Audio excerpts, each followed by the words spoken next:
Braknell onto the ground. So they're first to enter the arena. Right on time here at 2 o'clock. Led through by Josh Holland. And what a legend Josh Holland is. Maxi, Latrobe, Wesley Vale, North Launceston, you name it. He's been there and done that. And he's going to be one of the experienced players they're going to rely on this afternoon. Absolutely. He's got a very good honour roll just by himself, which a lot of clubs would be proud of with the awards that he's won. So he'll be one of many players for Braknell today who they've recruited to the club this year. You've got Dutchy Holland from down the northwest coast, Sam Bornlini, East Devonport, Sam Douglas from Wynyard. The interesting guy who I think everyone would love to come to the footy and watch is a guy by the name of Matty Dennis. I've seen him play a couple of games this year, and he's played in Darwin, he's played in the Northern Bullets in the VFL. He's been everywhere, and he's won numerous individual awards as well, and he'll certainly be a man to watch on the Braknell team today, Matty Dennis. And they've got a lot of stalwarts that have been with the club a long time. You know, think of the Corey Goodluck, Trent Page. There's a lot of players down there. In fact, we covered their grand final in 2018, and there's still some players that played in that grand final, Jack Dyer, etc. Yeah, there is. Jack's one of the younger guys who went to the club after a stint in the TSL. You talk about the Pages and Jacob Hewitt, who's had a season or two with the Western Storm when they were about. He's their captain. He's a fantastic player as well. So on paper, they've got a really good nucleus of strong, experienced bodies, and they've injected a bit of youth in there as well with the coach's younger brother, Sam Goodluck, and a few of the other young guys floating through there as well. And they've had to do it the hard way, haven't they, Maxie? They had to come through the preliminary final against Deloraine and had to beat Rocherley and Longford. So one by one they've knocked off their contenders, and now they're here on grand final day. Yep, and as a club, they're very proud of the track that they've taken. Everyone had, when I say everyone, a lot of people in the NTFA committee within clubs had written them off as a bit old, a bit slow. They've scraped into the finals, and they've proven everyone wrong to date, and now we see them playing in the big one. Yep, and we're just waiting for South Launceston to enter the arena. If you've just joined us here on City Park Radio, or it's the first stream you've seen today, we've had 2 grand finals already, and a big win, Max, in the under-18. South Launceston 14-4-88 defeated Longford 4-4-28, and an absolute thriller we just witnessed in the reserves, with Longford 8-9-57 defeating South Launceston 7-11-53.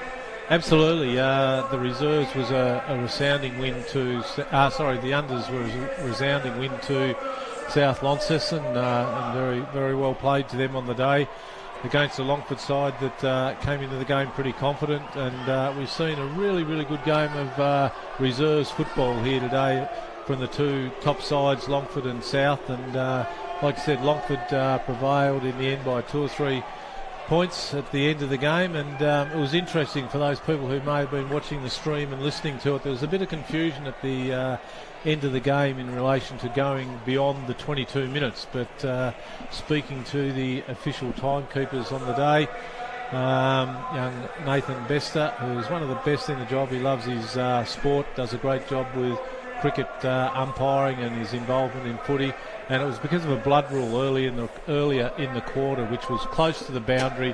The guy was off, the play had stopped, it restarted relatively quickly, and obviously that resulted in the 25 seconds extra for those who were still out there scratching their heads asking what happened. Yeah, pretty dramatic finish there, but in the end it was Longford who won at the reserves premiership.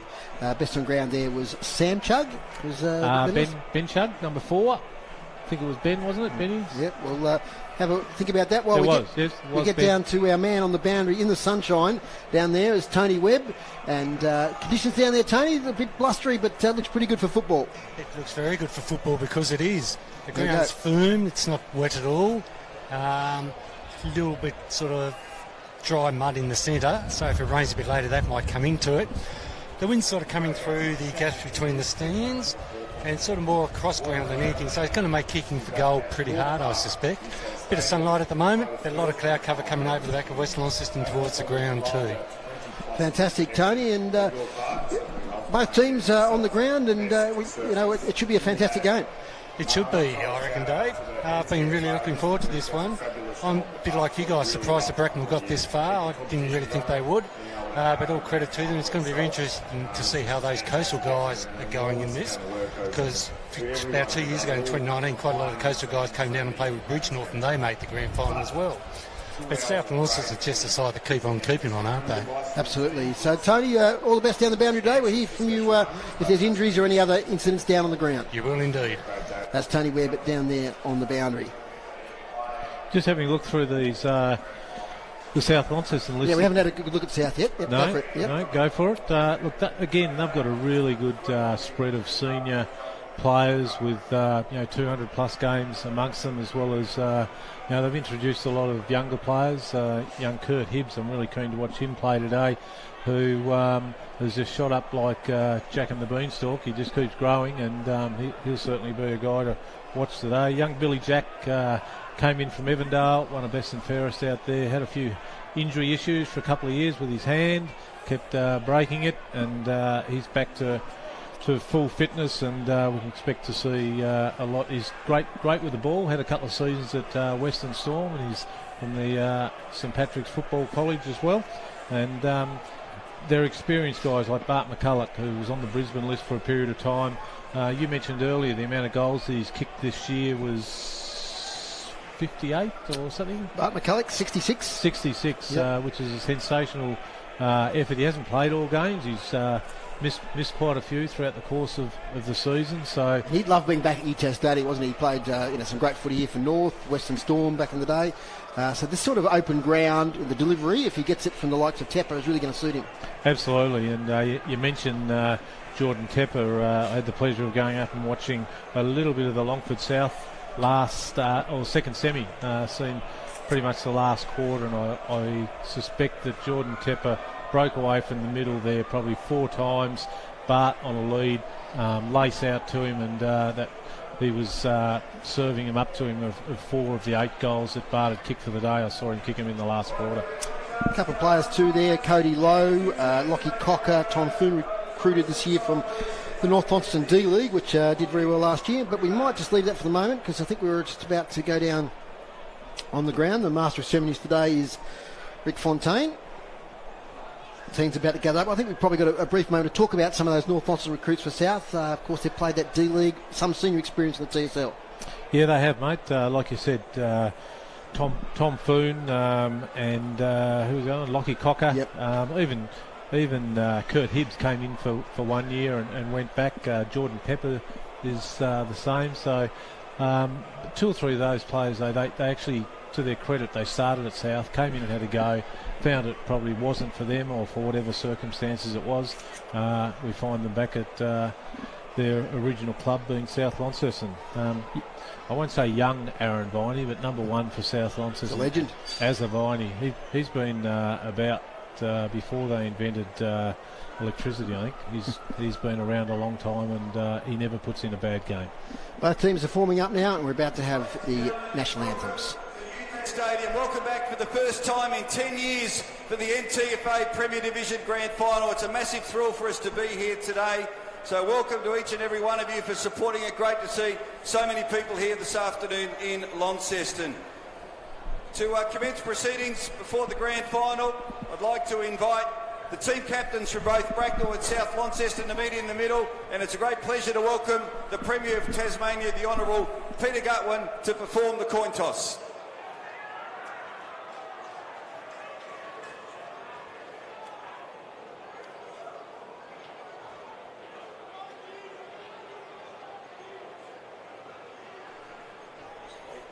Peter Gutwin with the 2 captains, Luke McCarty and Jack Dyer, about to have the coin toss.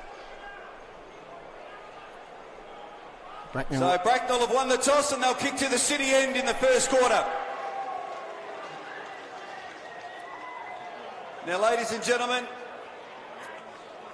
I'd ask you now, before the national anthem, pleasure to welcome Graham Gardner for the Welcome to Country.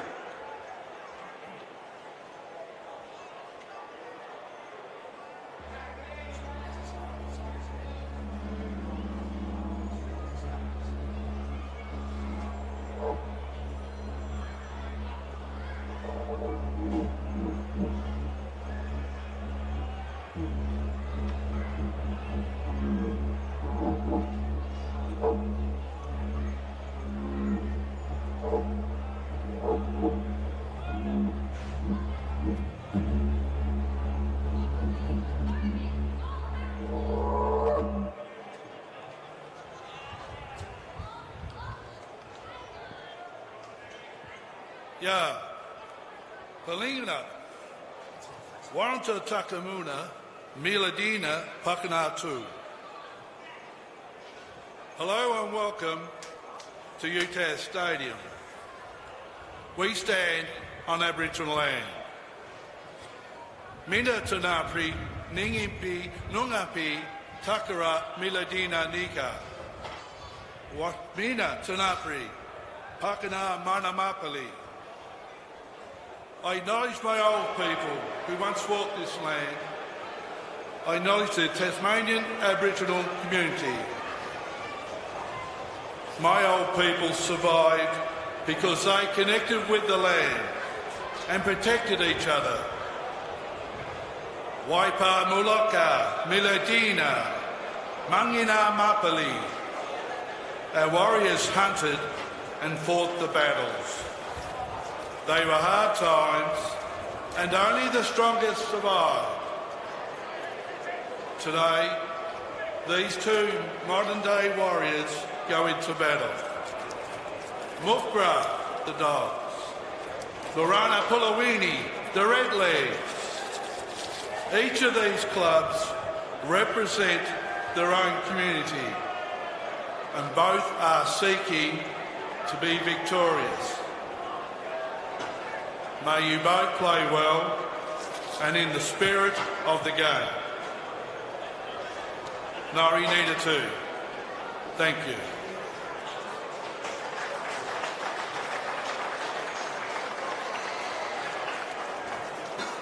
Ladies and gentlemen, I'd ask you now to please be all upstanding for the Australian National Anthem to be performed by John Morgan.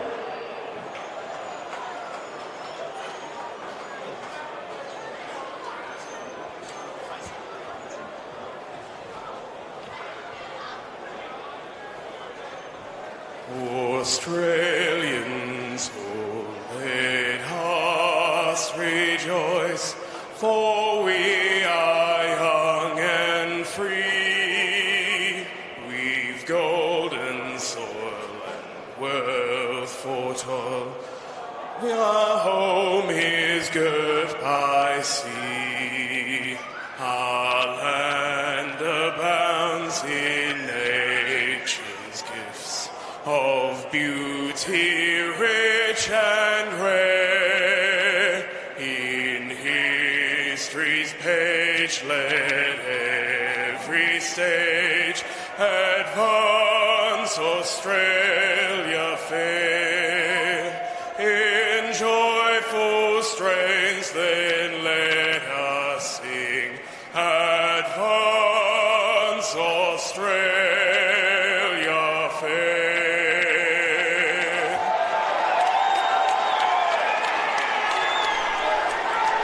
Thank you, John. Good luck to both Braknell and South Launceston. Great rendition of the national anthem there by John Morgan. John plays in the NTFA with the University Football Club. He did a great job there with the national anthem. Prior to the grand final, South Launceston versus Braknell. And where do you think, Maxie, the game we won and lost? I think on ball is going to be a real key, and just because neither side throughout the course of the season have played on a ground the size of this, so I think the team that can sustain a bit of that inside pressure early on, Dave, and have the capacities to continue running at the 15, 16, 17, 18 minute mark of each quarter, because we know that a lot of the grounds in this NTFA competition, as in the Braknell ground, the Hillwood ground, the Georgetown ground, they're not grounds of anywhere near the size of this. So I think fitness will certainly be a key, and getting it out of the middle will certainly be very important today. And if South can do that and feed their forwards, as in McCulloch and co, it'll be exciting to watch. And on ballers for me, Dave, will win it. Yeah, it's going to be an exciting game. Both teams are now in their respective huddles. Braknell have broken up to our right. South still in their huddle to the left. Yeah, big battle in the ruck. Of course, we talked about Matthew Dennis, one of the big recruits, the NTFA this season. Goes forward a lot too, Dave. Dennis, last week he rested at centre half forward on the Deloraine ground and clunked a couple of really strong marks in the prelim final. And it would be a difficult matchup, you'd imagine, if he goes forward. Yeah, absolutely. And one that we didn't mention in the pre-game is, I didn't see his name on the sheet either, Glenn Dawson. Yes, I did, number 30. He's ex-South Australian, got drafted to Port Adelaide when he was younger, now over here working in the police force, and he played back last week on the key forward from Longford and did a really good job. So he's the sort of guy that you can swing either end. As we see Matty Dennis walking towards us now, he's a man mountain. And he's not starting in the ruck? On the wing. Interesting. Yeah, it looks like Rory Mansell's going to him. He's swapping spots with Etchell on the wing. Sam Douglas in the ruck for Braknell. Holland in the centre. He's matched up by Lee Harding. Another veteran of the South Launceston team spreader. Dyer and Tepper in the middle.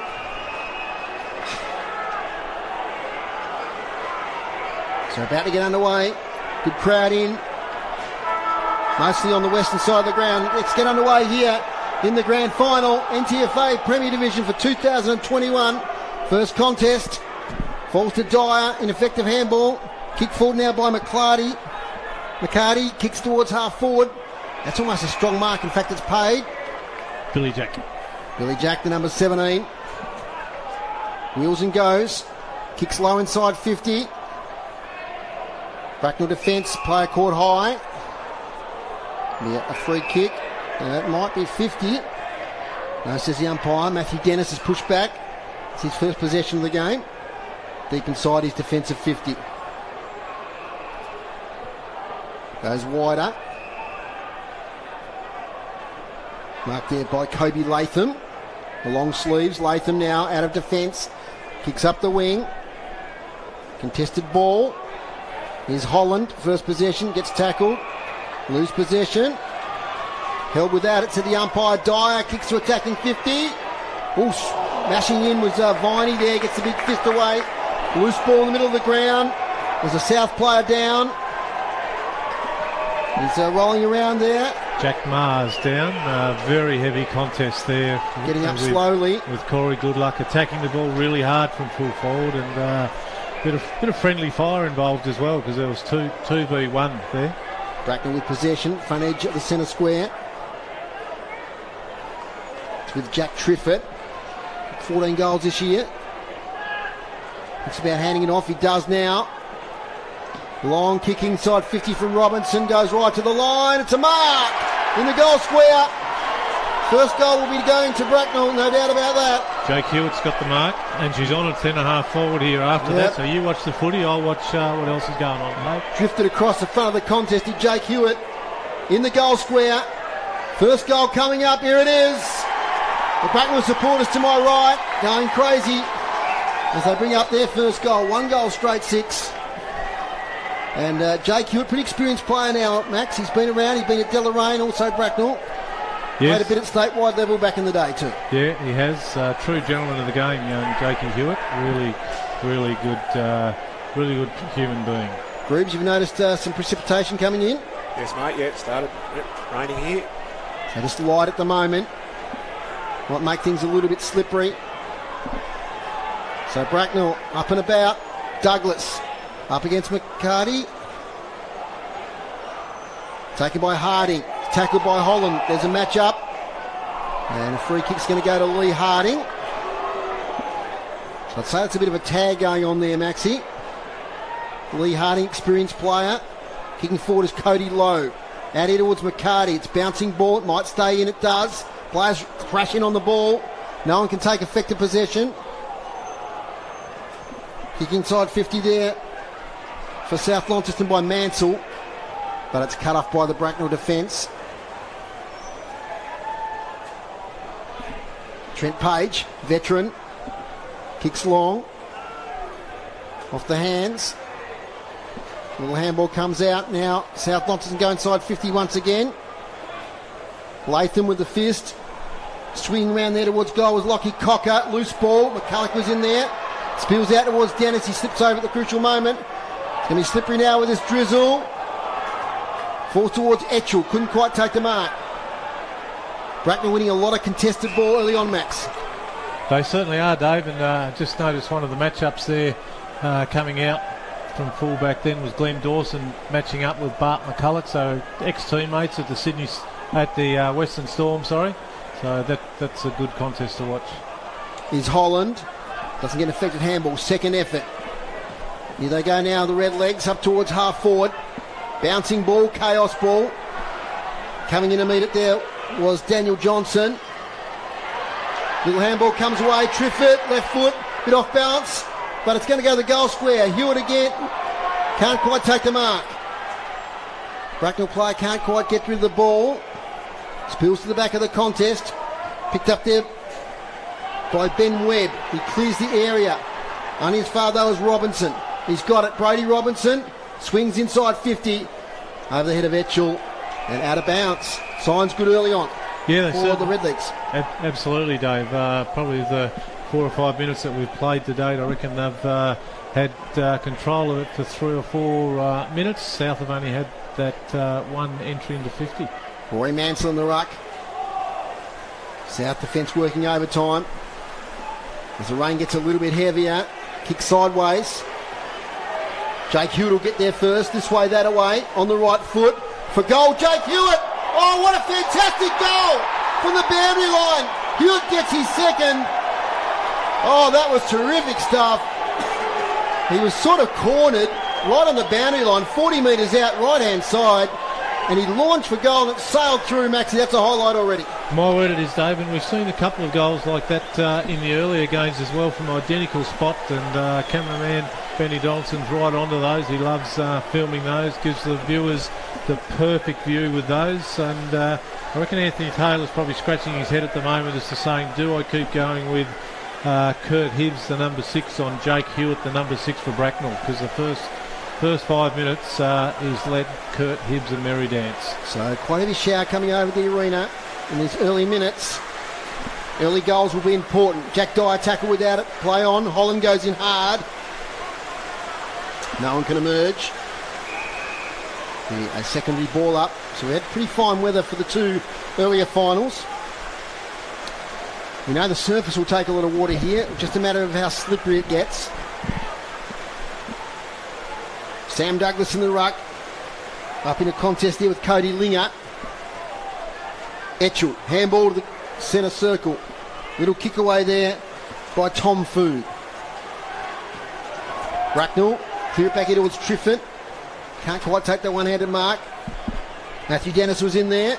Might have gone the back of his opponent. He did. The ball will come back. Free kick to Mansell in the back. And Rory Mansell, of course, South Launceston's premiership player at statewide level as well. Back in 2013. The handball over the top from Lowe. He gets it further to Daniel Johnson. Ball on the wing now for South. Low kick from Tom Foon, not great. Clean bowls Linger. Braknell now into the centre circles. Ben Webb couldn't quite take the chest mark. Tepper dives in. Hibbs gets it towards Tepper. Sharking it there was Jacob Perkins. Now we're going to whistle back on play for a high tackle. It's going to come back to Jack Dyer. 2 goals straight Braknell. South Launceston yet to score. You listen to City Park Radio 103.7 and 96.5 and via the NTFA live stream. So the ball has gone way into the Braknell defence. Has to come back. Dyer gets it to Latham. Latham. Long kick with the breeze towards half forward. Off fingers. Defence under pressure. Linger is there. Cody Lowe there. Etchell gets it over to Lowe. Former North Launceston player. Leans back and a kick up the wing. McCulloch slides out. Can't take the mark. Player slipping over left, right and centre. Jacob Perkins. Can't get an effective possession. Handball now to McCulloch. Now to Lowe. Inside 50. Who's the target in there is Tepper. He takes the mark. Strong mark there from Jordan Tepper. And he's taken a contested mark. Not the person you'd expect to be taking a contested mark. 20 out from goal. But the 2 big fellas, Lowe and McCulloch, had drifted down. So Tepper became the target next. Yep, and I reckon from time to time today, Dave, we'll see him do his work in the middle, and I'd probably prefer, rather than see him go off and have his spell, just go deep, because he will be able to attract one of the quality defenders there and do what he just did. 25 out, slight angle. Jordan Tepper, left footer, has kicked the first goal for South Launceston, much to the delight of their fans behind the goal. So that's a steadier they needed. Braknell 2 goals straight 12, and South Launceston 1 goal straight 6. And it was a really good transition from about the wing there, where we saw Cody Lowe get involved twice. Really keen to see Bart McCulloch attack the ball the way he did. At the moment he's just having a bit of a jumper punch there with one of the Braknell opposition players there, but it'll be heartening for the South Launceston faithful to see him working up the ground and working hard back as well. On ball brigade for Braknell at the moment.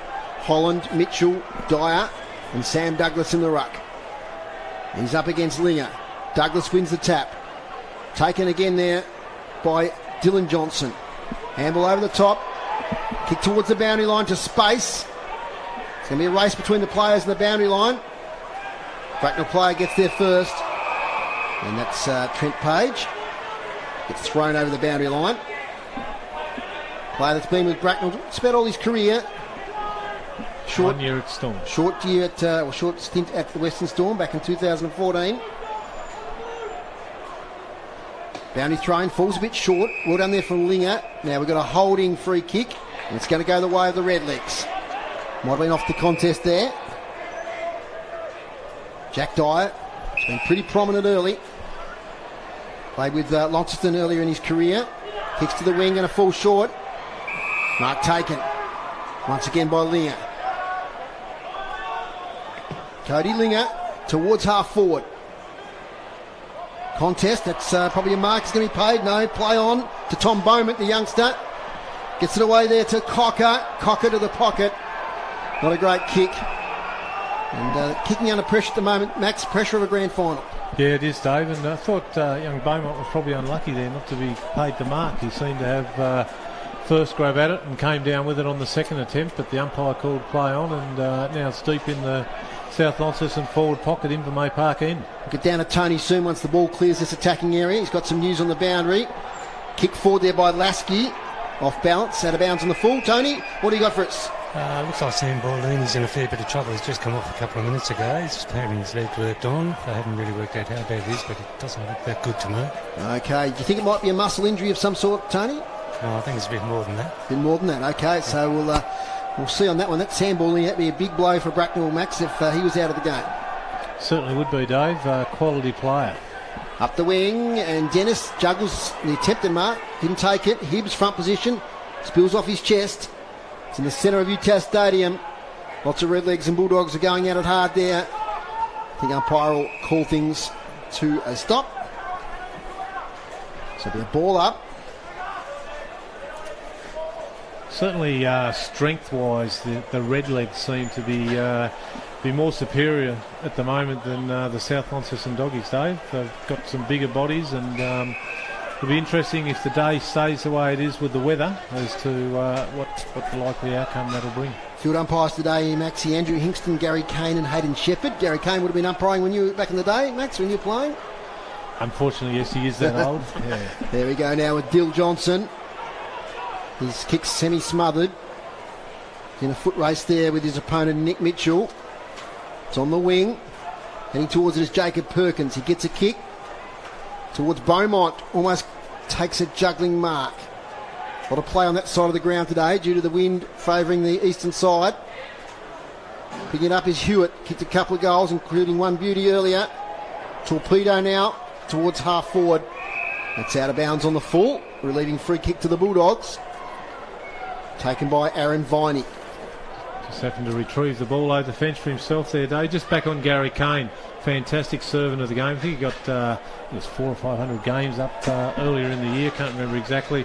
Been a member of the VFL panel in his early days. Done multiple state games. Hall of Fame, I think, for Tasmania as well. Really great servant. Viney, speaking of great servants, he's been one to the Bulldogs. Kicks up to the wing. Hibbs off hands. Out of bounds. Good crowd in. If you're watching the stream, it might not look like it with not too many patrons on the far side, but certainly undercover here in the RACT stand. There's lots of patrons coming today for this grand final. Braknell, only a town of 400 to 500 people, but great culture in football and cricket. Lots of followers, great rivals, of course, of the Longford Football Club. Linger tries to pick it up. Now, he might have had his legs taken there and get a free kick with Cody Linger. Handballs it off. Perkins towards half forward. Lasky's there, taken off hands by Page for Braknell.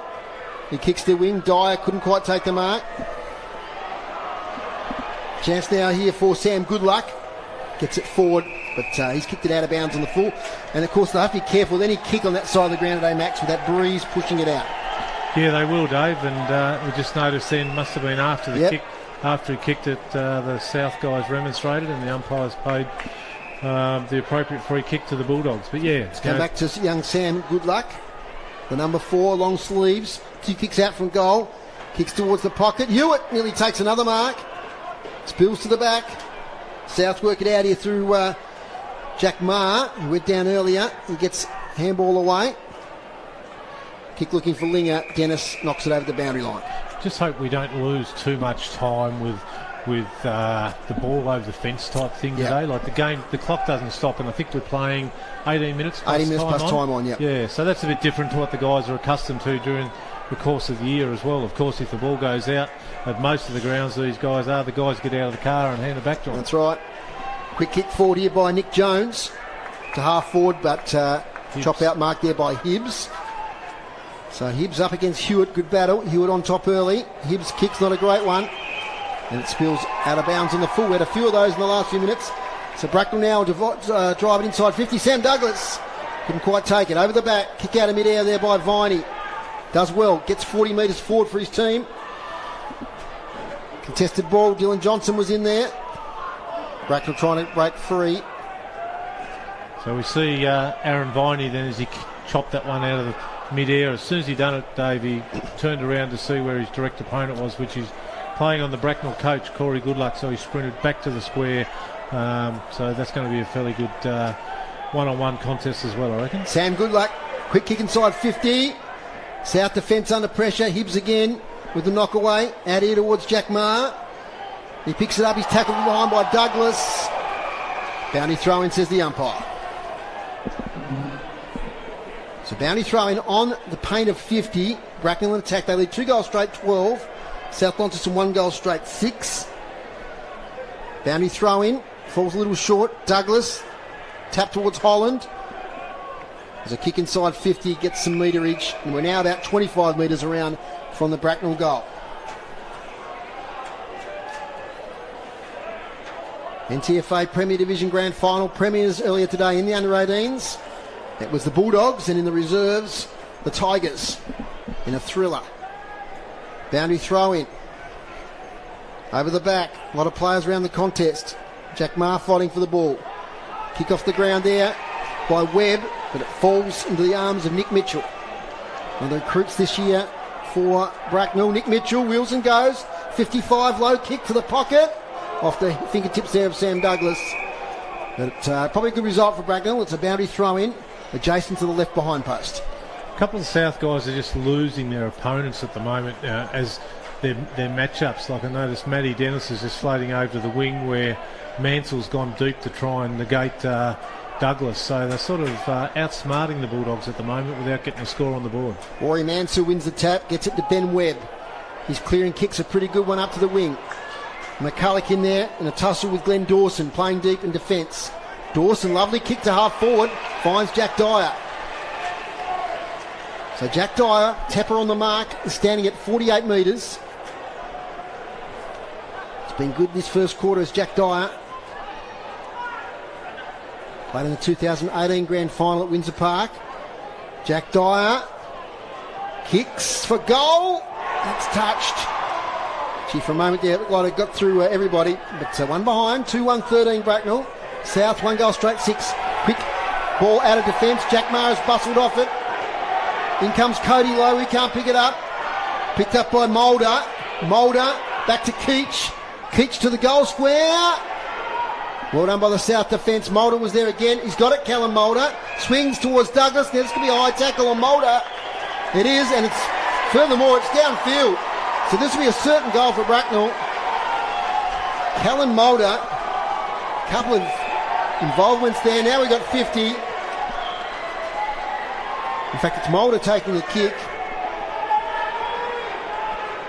for his first goal of the afternoon, and Bracknell's third.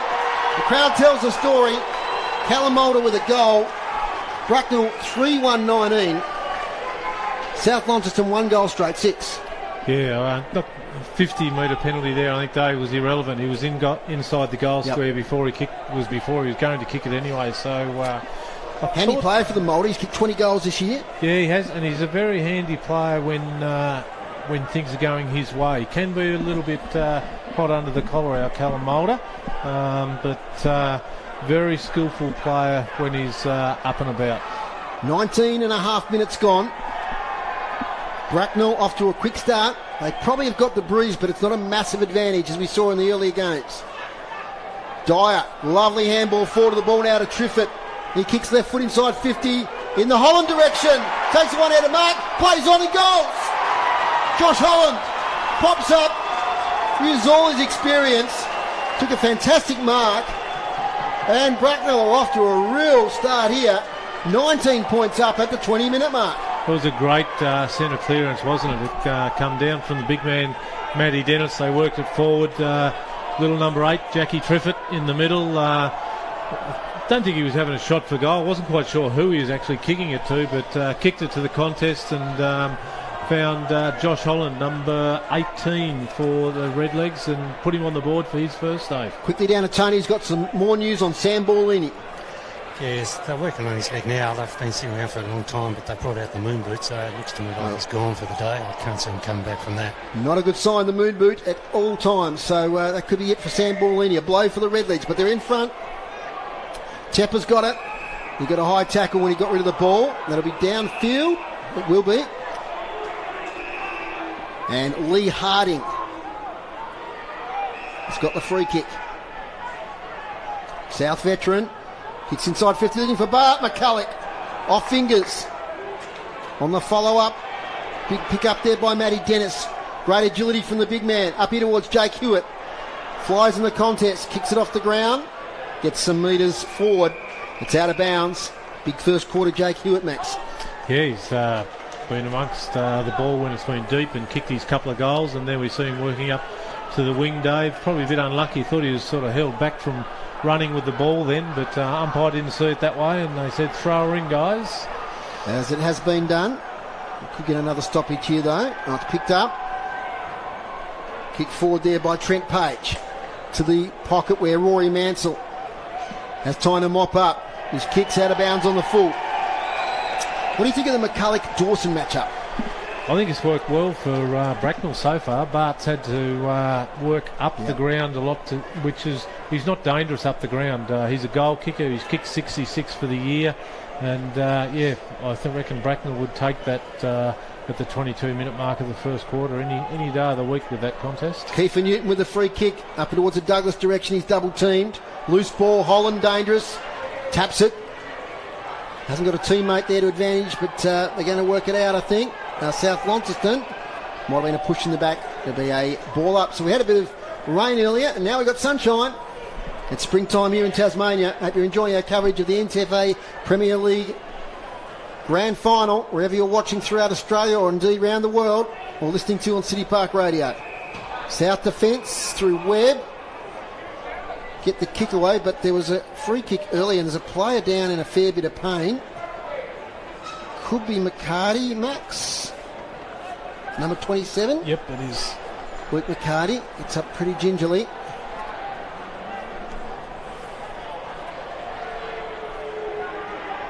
So handball sideways. Tepper, kick smothered, loose ball, dangerous situation now for the Bulldogs. Flying shot for goal. Dyer, right on the line, is tapped through by Kurt Hibbs. One behind the Braknell. 4-2-26. As I said, Max, if we get rain later on, a 3-goal lead could be really significant. Yeah, look, I thought probably about 5 or 6 minutes ago they hadn't done enough this quarter, Braknell, but at the moment being 3 goals up, I think that's about what the win would be worth in the way of goals, Dave. Jordan Tepper, long kick out. Here's Harding, slips over, picks it up. South now forcing it forward. McCulloch hasn't got a lot of options. Goes sideways. Finds Foon. Now they've copped it up, South Launceston. Turnover in the middle of the ground. Dyer got it out somehow. Page fighting hard there with his fellow number 3 in Sam Rawlings. Back on play, it's a free kick. Yep, Page grabbed Rawlings by the leg then and didn't allow him to get away from the contest. So probably a good professional free there. It's coming back to Rawlings as Mountney tried to take the free kick. So Sam Rawlings, a few players haven't called yet for South Launceston that probably need to lift a little bit. Sam Rawlings is one of them.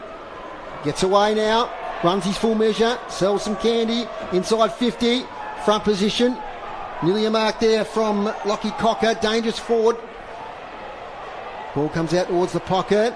Braknell player does really well to keep it into Page. Gee, that was a great effort on the boundary line. Page just forces it forward, then she sees it over the boundary line.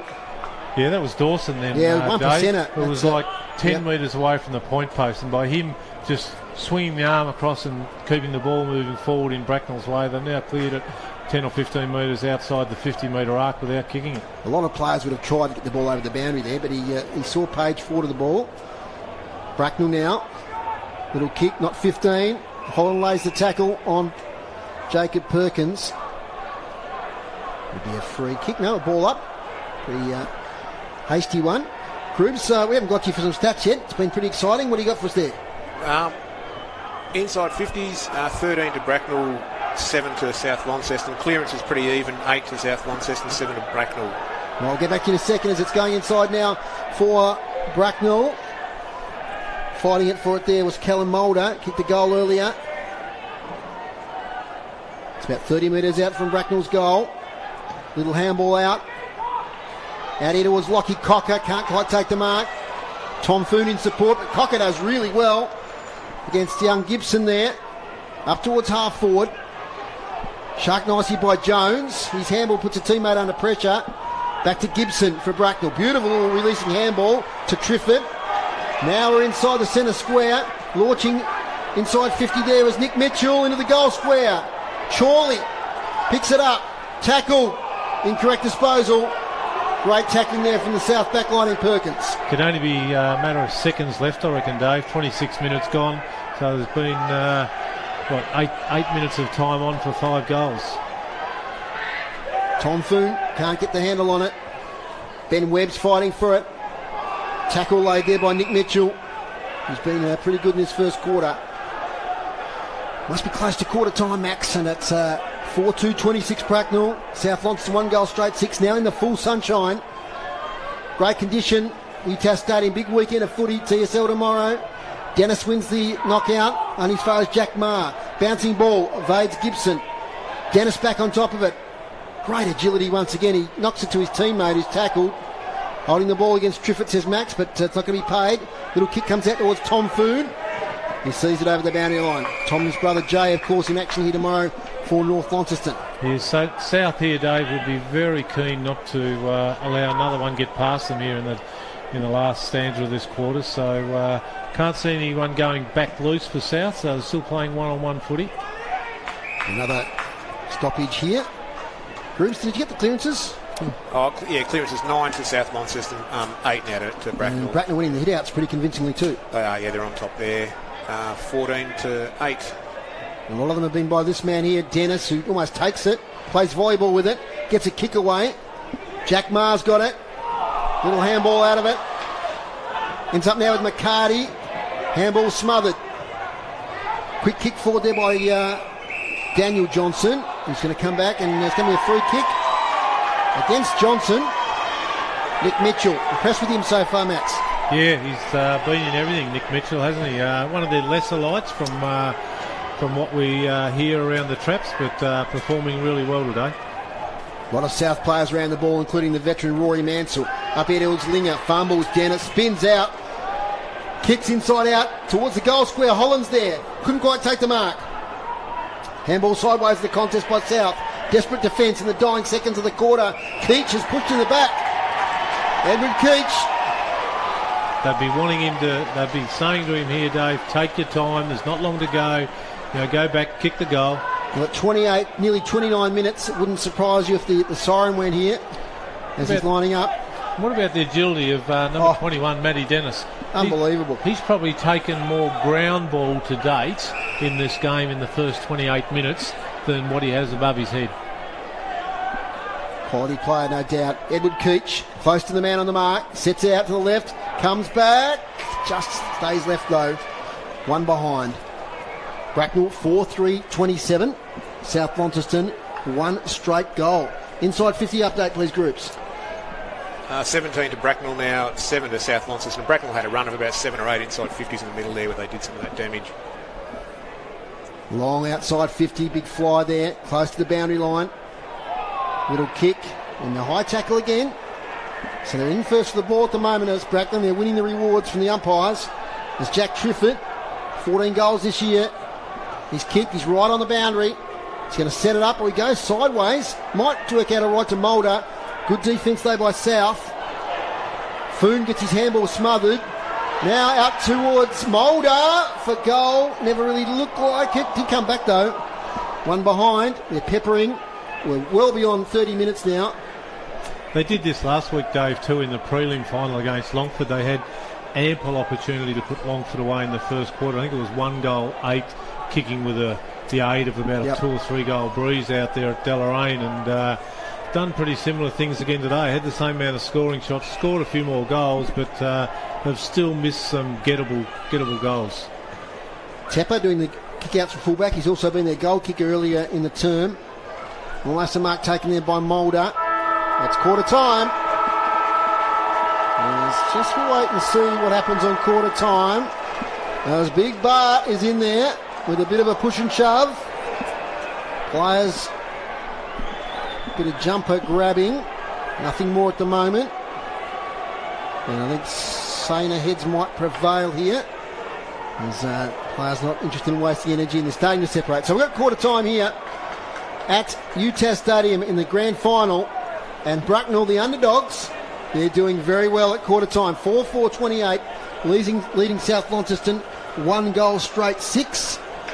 And the goal kickers, Groobs, you got them? Yes, Dave. Yeah, just as you mentioned before, 1 to South Launceston to Jordan Tepper, and for Braknell 2 to Jake Hewitt, and singles to Josh Holland and Callum Mulder. Okay, we'll take a break here on City Park Radio. When we come back, we'll hear Max's thoughts on first quarter action. When it comes to your home or your local business, L-Gas is the smart choice. Make the switch and be rewarded with $80 in LPG account credits when you sign up. Whether it's cooking, hot water or heating, L-Gas has got you covered. For $80 in LPG account credits, visit the website lgas.com.au, download the L-Gas app or give us a call on 131 161. L-Gas.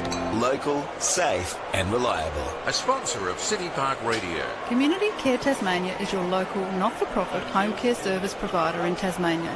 We deliver a full range of home care services with care and empathy. Our friendly, professional and innovative staff will tailor care to your needs. Ring 6334 0990 or 1300 722 400 and speak to a local. Also, you can visit cct.org.au to find out more. At Community Care Tasmania, we put your care first. A sponsor of City Park Radio. Have you considered how much your property is worth? Or have you thought about selling or just getting a current market valuation? My name is Yvonne. And my name is Neil. Together we are Team Hawkins at Harcourts Launceston. Working under the Harcourts banner collectively for over 25 years, we have the experience, training and knowledge to help you get the results you are looking for. Call us for a free appraisal today and ask to speak with Team Hawkins. Team Hawkins, a sponsor of City Park Radio. This sports broadcast is brought to you by L-Gas. For all your LPG needs, talk to the locals with knowledge. L-Gas, call 13 11 61, a sponsor of City Park Radio. Welcome back here to UTAS Stadium, and it's a great grand final in the making here. We've got Braknell off to a fast start, 4-4-28 to South Launceston, 1 goal straight 6. Groobs, you got the stats there. Yes, Dave. Clearances are even that quarter, 9 apiece, but otherwise it was all Braknell leading the hit-outs 15 to 8. Inside 50s, 18 to Braknell, 7 to South Launceston. Marks inside 50, 4 to Braknell, 1 to South, and free kicks, 13 to Braknell and 9 for South Launceston. Okay, Maxie, what do you think of the first quarter? Yeah, interesting with those stats of Groob's. What's that? 22 free kicks in the first quarter, 13 to 9. That's a huge amount. But I couldn't say that I've seen any that weren't there. No, I think it's been quite well. Yep. So it's been pretty good umpiring. First quarter, started off at a frantic pace, didn't it? And the Braknell Redlegs just, if they'd been a little bit more accurate, they'd be up and about a bit more. But they're full of confidence. Hewitt started off really well with those first couple of goals and was providing a real handful for the South Launceston defence. The dominant big men on the ground at the moment, who they only seem to be having one opponent at the moment against them, is number 27, Luke McCarty for South Launceston, seems to be shouldering all that work, and it'll probably only be a matter of time before Bart's got to have to jump in and give him a hand, because at the moment Sam Douglas and Matty Dennis for the Braknell Footy Club are just dominating in the middle and around the ground as well, finding it really hard to match up. We saw Mansell go to Dennis to start with on the wing, but that didn't last long. They seem to have separated pretty quick.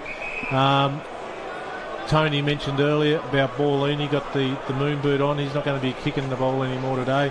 He's out there in the huddle. He's gone for the day. And young Mitchell for Braknell as well is doing really well. Thought Jack was really Billy Jack for South was up and about early. His delivery was really good.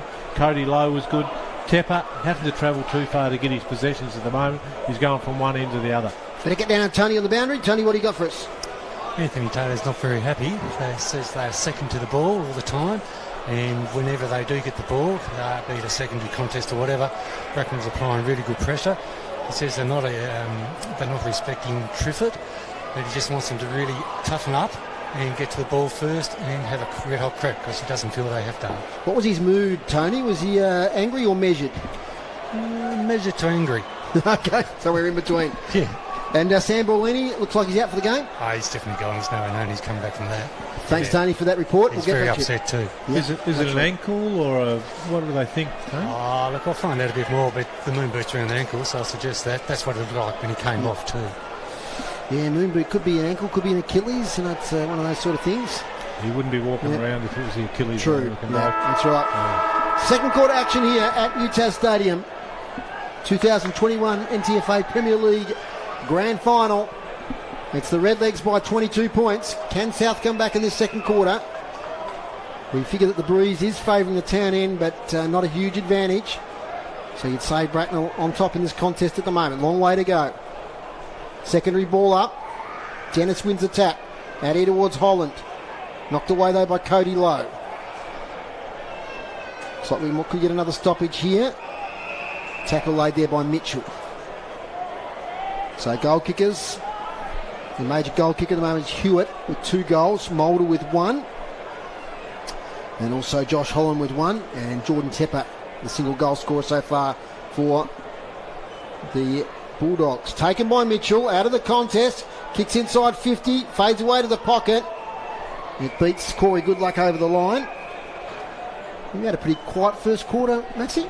Yeah, he did there, Coach. Might have got 1 or 2 possessions, but likewise with his direct opponent, Aaron Viney. Aaron Viney. I really like that match-up from the South perspective. Az has got pace. He can mark the ball. Corey, as we see him swoop on it now and get rid of it. He's going to pull the trigger, but decided not to. Still in play. Taken away there by Tom Foon. Close to the boundary line with a kick and just putting his arms up, taking a great mark, was that man, Matthew Dennis. Right half forward in the sunshine. Centres the ball. Up here in the Douglas direction. Sporked nicely by the South defence. Kick inside 50. Jack Maher can't take it. You've got to push in the back and he'll take a free kick. Lucky too, because Nick Mitchell had the ball. Was about to set sail.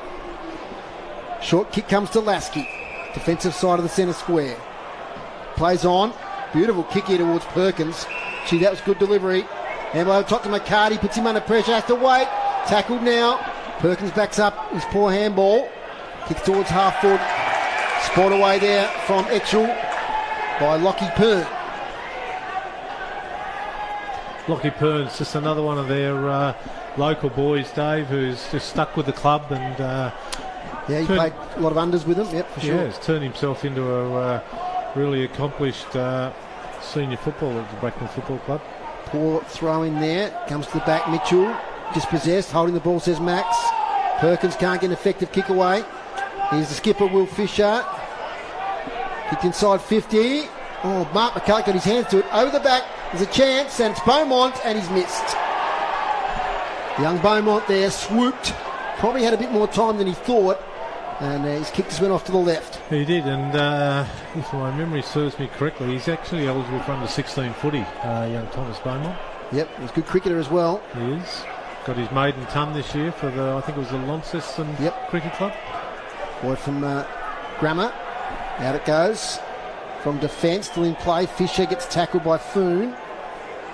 Picking up as Mitchell to Triffett. Fumble. Gets it towards Keach. Now taking his Webb. Backwards to Tom Foon. Little kick forward to Perkins, who takes the mark. On centre wing. Plays on. Straight away. Kick semi-smothered. Could be a turnover. Dennis, like a gazelle. He scoots away from the contest. Kicks to half forward, but gee, that's a fine mark. Taken by Hibbs.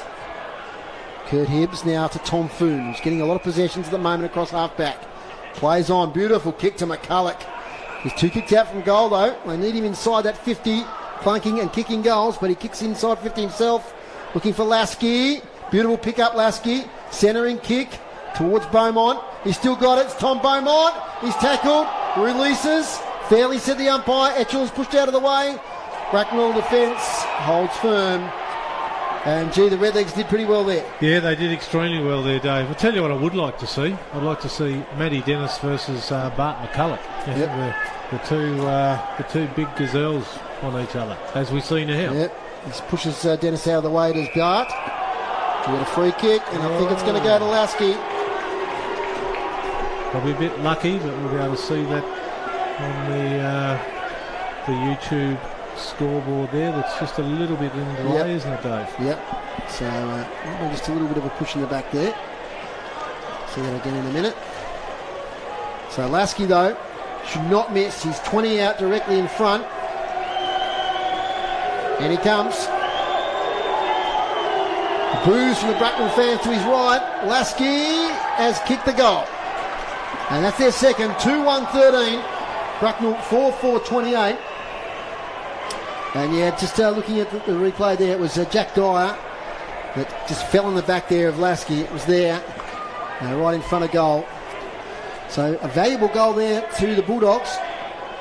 Yep, first goal for the quarter, Dave, coming at the 5-minute mark. So just a bit of a steadier there for the Dogs. Again, they've had most of the play, as did Braknell. This coming towards the city end in the first part of the quarter there. So, very dangerous forward, Jake Lasky. One to watch for the day for the Dogs. Dennis and Linger. Dennis another tap out. That's 6 for this quarter to 0. Needs to be a secondary ball up.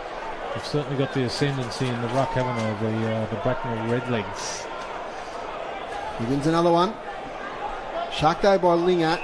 Tackled by Dyer. And we've got another stoppage. It's been forced a little bit forward to the centre. 15 points the margin. High throw up by the umpire. Linger wins this one. Dyer tackled and incorrect disposal. Free kick, Tepper plays on.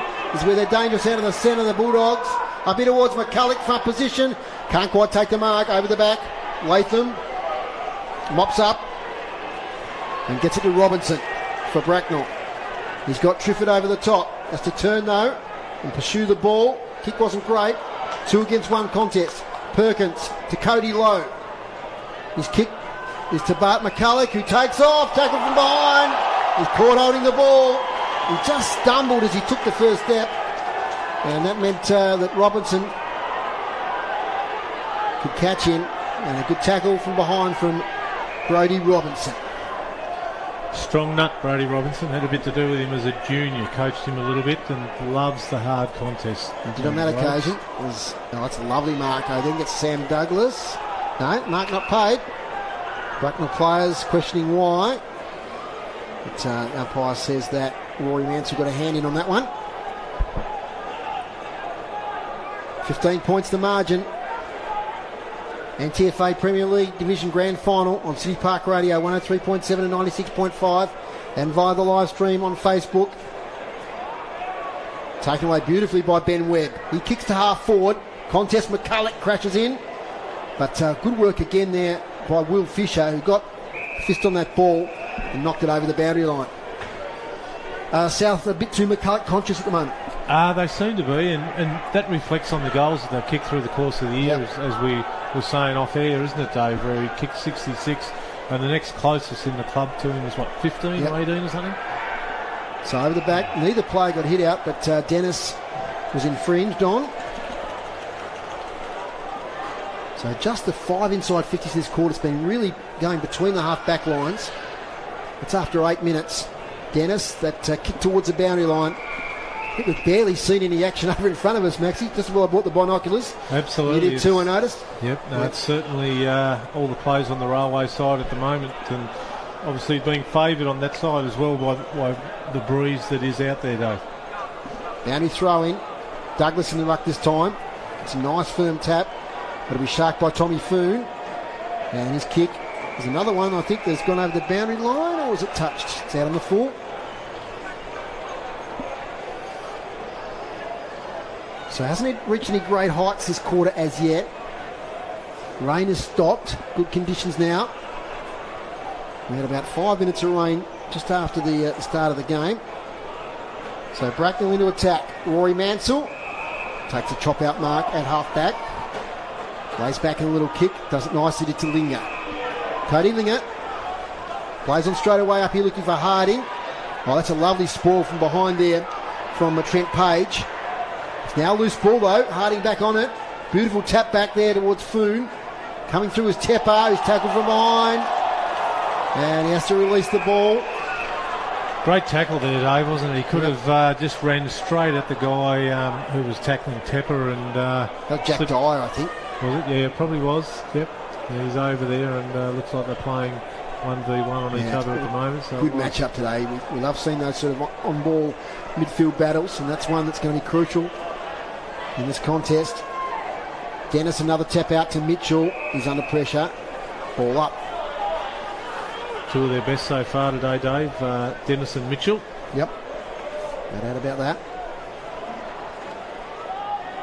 60 metres out from the Bulldogs' goal.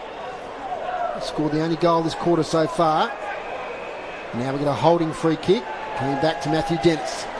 Hands balls to Holland, who's under a bit of pressure. Has to release it. Holding the ball. So just the first misjudgment, I think, there of Matty Dennis all day. Holland was under a lot of pressure when he received that handball. Mind you, he probably shouldn't have called for it. Tepper. 2 kicks out from goal. Left half forward flank. Left foot. High ball is fading. Just stays in and thumped over the boundary line there by Glenn Dawson. Another ex-Western Storm player back in the day. Played in 2014 season. There's a few out there today, Dave. I'll give you a bit of a count in a minute and I'll let you know how many. Yeah. Boundary throw in. And then boundary umpire getting some territory inside the line. Good idea. Does well. Front position Dennis. Latham gets it away back to Dennis. Page working hard. It's a handball over the top. Player who's tackled pretty aggressively over the boundary line. That was young Ollie Gibson. You rate him too, Maxie? Ollie Gibson?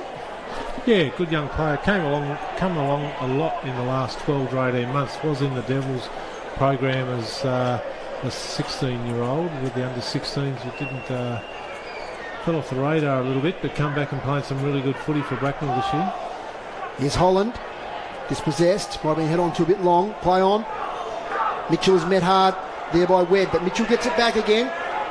He's tackled from behind by Foon. Affects the kick. Hibbs somehow gets it to Linger. He's tackled from behind, and just not pretty footy at the moment, Max. It's tough, not. hard grand final stuff. It is tough, hard grand final stuff, Dave. And I think the message that's coming out of watching Braknell at the moment is that they are prepared for the crash and bash footy. It's going to be a scrap. Yep, whereas South just trying to be a little bit more, I guess, cleaner with the ball. But Braknell are prepared to, like we've seen then, kick it off the ground, keep it moving forward. South aren't getting the clean possessions that they've probably been used to throughout the year. Hibbs kicks up the boundary. Here towards Tepper and Dyer. Up against each other again. Dyer does well to pressure Tepper from behind. Tepper's back onto it though. He's got it again. He's tackled. Just can't get any space at the moment. Now he's caught holding the ball. So a lot of Braknell support over there on the far side. Yeah, we know you mentioned that Tepper's run is a key to South's attacking moves. He can't get any space at the moment. No, Jack Dyer's wearing him like a glove at the moment, doing a really, really good job on him. Although on that occasion we've seen the big ruckman tackle. Dennis. Up the wing. Double team there was Sam Douglas, taken by Webb, who's had a lot of possessions. Shoveled back. Kick forward by McCarty towards attacking 50. A lot of red legs there. They'll work it out from defence. Comes back from Dawson now to Page. Page to half back with a little kick. He's overcooked it. Etchell now with an opportunity. He gives it straight back to his opponent there in Brady Robinson. Half forward to Mulder. Cuppa kicks out. They're first inside 50 for a while. Well, it's not going to be because Mulder's kick goes off the side of the boot and falls over the boundary line. 60 out. Dave Gruber, a few stats, please. Okay, hit outs. Braknell 12 to South Launceston 2, but clearances, Braknell only benefited about 5 times from those stoppage clearances, and South Launceston to 3 clearances. Inside 50, South Launceston 5 and 3 to Braknell. Okay, so player modelling caught high there. That's Webb, is it? Yep, Ben Webb. He's had a good game so far, Max. He's got a lot of the ball across half back. Giving South in it. McCulloch gets a good position this time with Dawson. Takes the chest mark to Harding. Over towards Dylan Johnson. Clears him. Back to Dylan Johnson. He's got a player on his tail. That's Jones. Great tackle by Nick Jones on Dylan Johnson. They're sort of really crucial tackles in a grand final. Johnson was about to pull the trigger. Just got to be aware. You've got to have the player awareness of what's around you. And Dylan Johnson then just misread it completely. Thought he had metres, and yet he only had centimetres. Trent Page gets it to Lockie Pern, who's on the paint of defensive 50 on the far side, as most of the players been. Gets here looking for Douglas. Flying high was Hibbs. Mulder sees it over the boundary line. Centre wing. Don't forget, we're back here tomorrow. TSL Grand Final. Their coverage on City Park Radio starts at 2 o'clock. Also be a stream coverage of the D-League between Launceston and Clarence from 11:30. A massive weekend of footy. Great for the two leagues to cooperate to get both grand finals here on the weekend. Little kick around the corner there from Corey Goodluck. It's now out of bounds on the full once again. We probably had at least a dozen, I reckon, on that side of the ground today. As the coach has to climb the fence to retrieve the ball. And defensive side of the wing. Hello to the Russell family who are listening.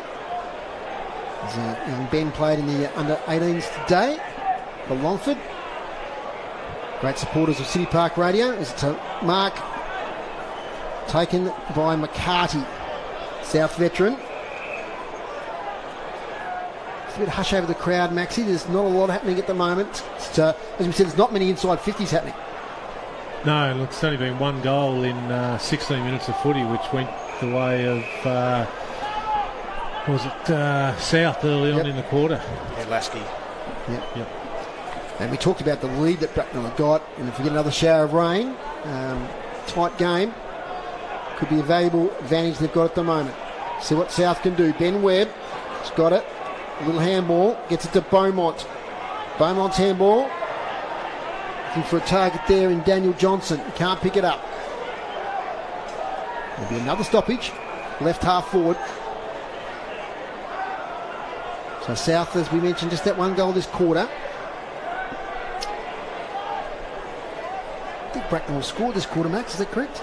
No, they haven't. Yeah, stuck on 4-4-28. Cody Lowe gets a tap away. Taken by Tom Foon. Inside 50, McCulloch front position, over the back. As Trent Page sees over the boundary line. I missed that one, Max. What happened there? Lockie Cocker's down, hit the ground pretty hard, bouncing up though, which was good. He sort of got caught between McCulloch and his opponent Dawson, I think it was, leading out for the ball. He was a massive scorer in the Launceston Basketball Association final during the week, was Lockie Cocker, shooting 3-pointers from everywhere.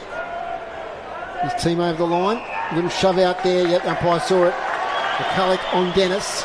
But Dennis will take the free kick from the ruck contest. Hit outs, 13-3 this quarter. Matthew Dennis continues to be a mountain in this game. Juggle mark almost by McCarty. Dyer releases the ball towards Mulder, but there it is again. Any sort of height given to the kicks close to the boundary line, that has flowed over the line on the full. This one's done it once again. Not used to getting their own ball, these guys, Dave, like we said earlier, which is really disappointing. I think for future years the league could just have some people spread around where there's few ball boys like they do in soccer. Absolutely. There's Jack Marr with a free kick. It's a nice kick and a nice mark. Taken by McCarty, who's had a fair bit of it in this quarter. 18 and a half minutes gone. Oh, terrific smother by Keach. Opens the door for Braknell. First inside 50 for a while here. Callum Mulder. Back to Keach, back to Mulder. They're waiting for someone to arrive inside 50. Mulder shoots towards goal, but the distance is a worry. It bounces through. Oh, it just evaded Aaron Viney. It looked like he had it under control. Mulder just put it towards the goal mouth, and it bounced right at the feet of Viney and just rolled through. Well, I think it's incredible. It is incredible, Dave, and I think he did have it under control. It was.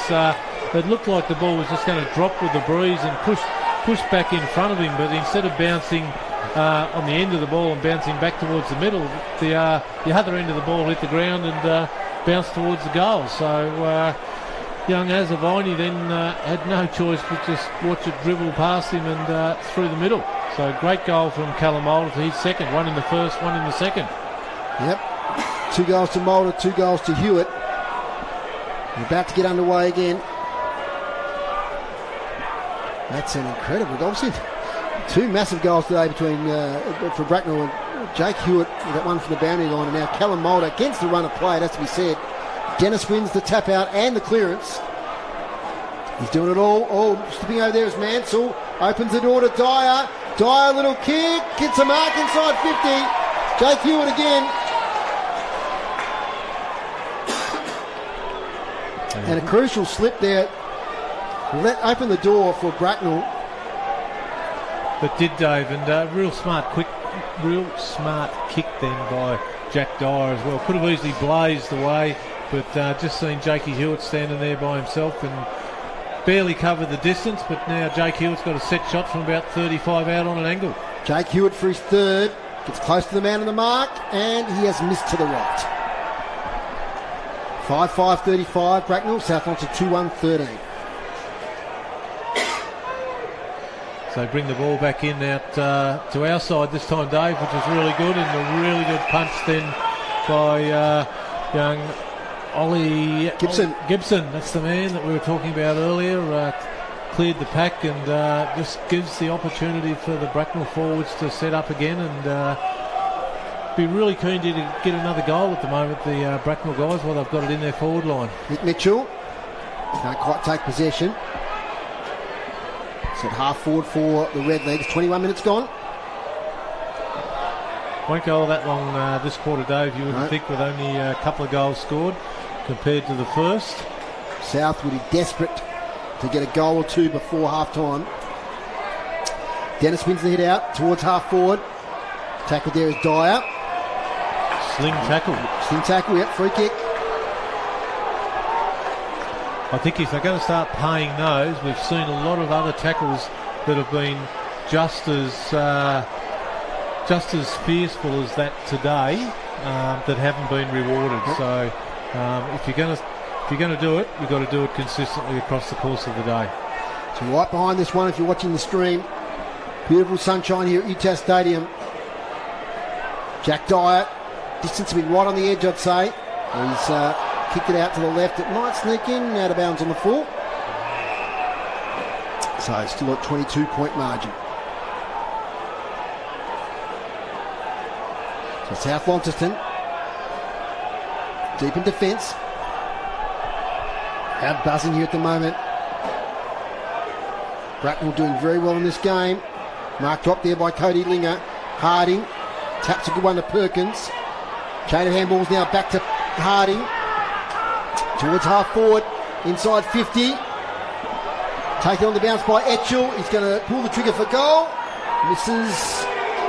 Way out to the right, one behind. So we've got a few boos happening there. 2-2-14 South Launceston, 5-5-35 Braknell. I reckon South Launceston would love to have another half a dozen Lee Hardings in their team then, like probably one of the more mature age guys in their side, and just the composure that he had down the wing there, demanding Etchell to come to him to give him the ball, and which he did. Great long kick there from Glenn Dawson. Put it way out of their defensive area. The Embers over there near the scoreboard, getting ready for a bit of half-time entertainment. A good show here today. The weather is so far, touch wood, much better than the forecast would have suggested. Up it goes. Dennis, little kick off the ground. Gains about 15-20 metres. Picked up by Hibbs. Handball misses the target. And Hibbs is tackled over the boundary line. Boundary throwing. Jacob Perkins just getting up there a bit gingerly from the previous contest there. Dave, favouring his left leg a little bit. He's got the job on Holland at the moment. Big job it is.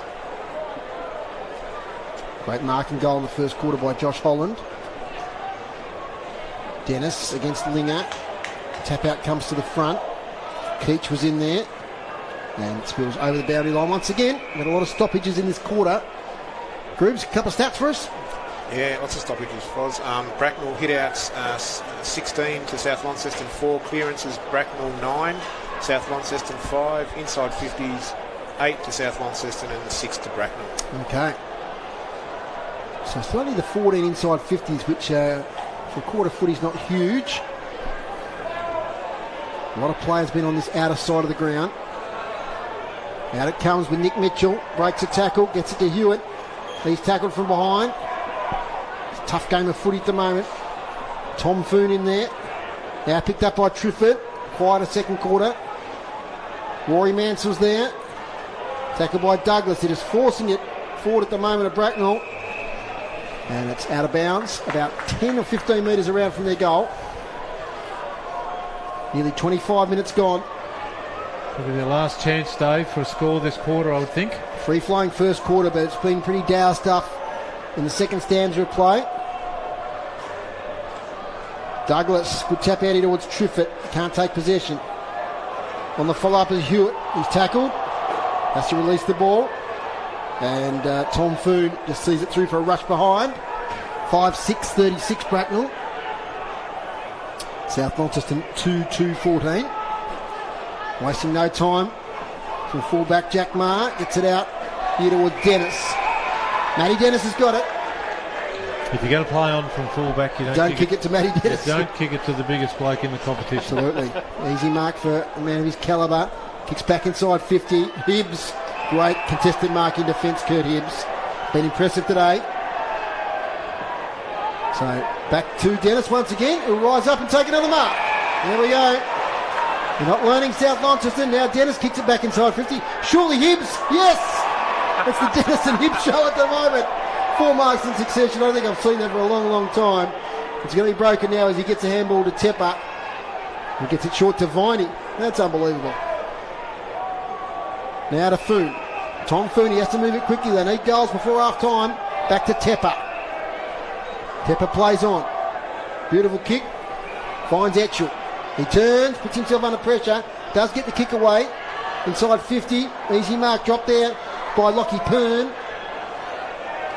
Braknell defence under pressure. And we've got a holding free kick. It's going the way of the Redlegs. It's like Keach. Who's got it? Edward Keach. And that might be 50. Took off before the call was play on, I think, Dave. So the old stand rule gets another victim. Just don't think Perkins is right at the moment, Max. I'll get Tony onto that. Yeah, no, he's still limping from when he popped that one over on half-back flank there earlier, about 10 minutes ago, I think, Dave. Coming off very gingerly. Okay, inside 50. Chance for the red legs here. Triffett, quick kick forward. And his favourite is Viney, who's happy to see it over the boundary line. We're at 27 and a half minutes in the grand final. So in this quarter, it's just a 1 goal each. Margin still a very formidable 22 points in favour of Braknell. Can they snag another one right on half time? The 225s. In fact, it was Rory Manson the ruck that time. High tackle laid there on Tom Foon. I think of South's best players to half time, Max, they've all been defenders. Foon, Hibbs, Webb. Tells us a lot, doesn't it? Yeah, they have. They've had plenty of the ball down that end. Yep. Hibbs has played a really good quarter. He's been great. I'm very impressed with his performance. He gets it now on cue to Cody Lingett. Short kick forward. Back to Hibbs. Knocking up, getting possession at the moment. Handball puts McCarty under pressure. Good enough to shake the tackle. Back to Hibbs. Over the top to Lockie Cocker. Slips over. Handballs. Gives it up now to Holland. Dances around. Uses experience. Kicks it towards half forward. As the siren sounds for half time. Long blast to the siren there indicates we're at the half time stanza. Braknell 5-6-36. Lead South Launceston 2-2-14. Not a high scoring quarter, was it, Dave? There was a goal apiece to both sides, which probably you called it early on in the quarter. Wasn't the most entertaining quarter of footy that we've seen throughout the course of the year. It was tough grand final stuff, but there wasn't a lot of link-up footy going on. No, there wasn't, and just really impressed with the moment. Like I said earlier in the call, just Bracknell's willingness to take the chances. They're happy to crash and bash, which is probably their type of footy. They've got some very skillful guys in their team, but more than happy to just make ground by doing the bash, hitting it on.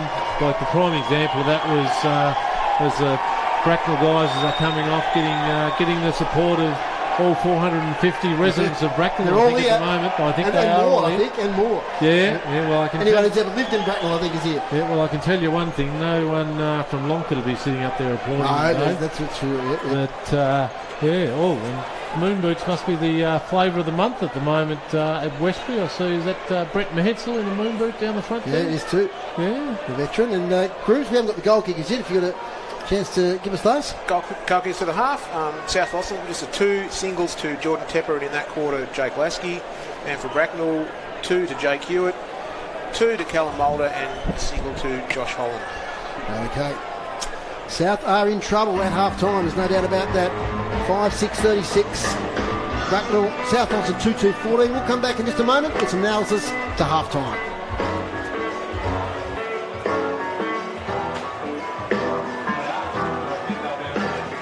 At the arcade bar, it's always the 80s. They've got vintage arcade games and pinballs, classic cocktails and all your favourite beers. Experience a great night out or a drink after work with your favourite music from the 80s at the arcade bar. In the arcade at 97 York Street. Just look for the street signs. Mention this sponsor message for 20% off your first drink, and check out Facebook or Insta for opening hours and more on the arcade bar. A sponsor of City Park Radio. Tassie, we're keeping on top of COVID, but let's not drop the ball. Even if you're in a rush to fit a workout into your day, you must check in at the gym. The Check-In Taz app is simple to use and vital to our ongoing safety. Scan the QR code at your gym's entrance. Or if you don't have a phone, check in manually or have a friend do it for you. I've got this, Graham. It's quick and it'll keep us in good health, just like your gym class. Find out more at coronavirus.tas.gov.au. A sponsor of City Park Radio. When it comes to your home or your local business, L-Gas is the smart choice. Make the switch and be rewarded with $80 in LPG account credits when you sign up. Whether it's cooking, hot water or heating, L-Gas has got you covered. For $80 in LPG account credits, visit the website lgas.com.au, download the L-Gas app or give us a call on 131 161. L-Gas. Local, safe and reliable. A sponsor of City Park Radio. Local sport, local music, local arts and culture on your City Park Radio. 103.7 and 96.5 FM. Welcome back here to UTAS Stadium. It's half-time and it's South Launceston trailing Braknell by 22 points. The Redlegs 5-6-36, South Launceston 2-2-14. A special guest, but we just better run through groups of stats before we have a chat to Scott Rigby, the president of the NTFA. And to half-time, the hit-outs 32-13 Bracknell's way. Matty Dennis really on top there in the ruck division, 17-5 in that quarter. Clearances, Redlegs 20 to South Launceston 14. Inside 50s, Braknell 10 to South Launceston 9 in that quarter. 28-16 over the day. No marks inside 50 max in that quarter for South Launceston. Only 1 to Braknell. So we talked about that quarter. It was a very different quarter and very few marks inside 50. Yeah. Sorry, Dave. Yep.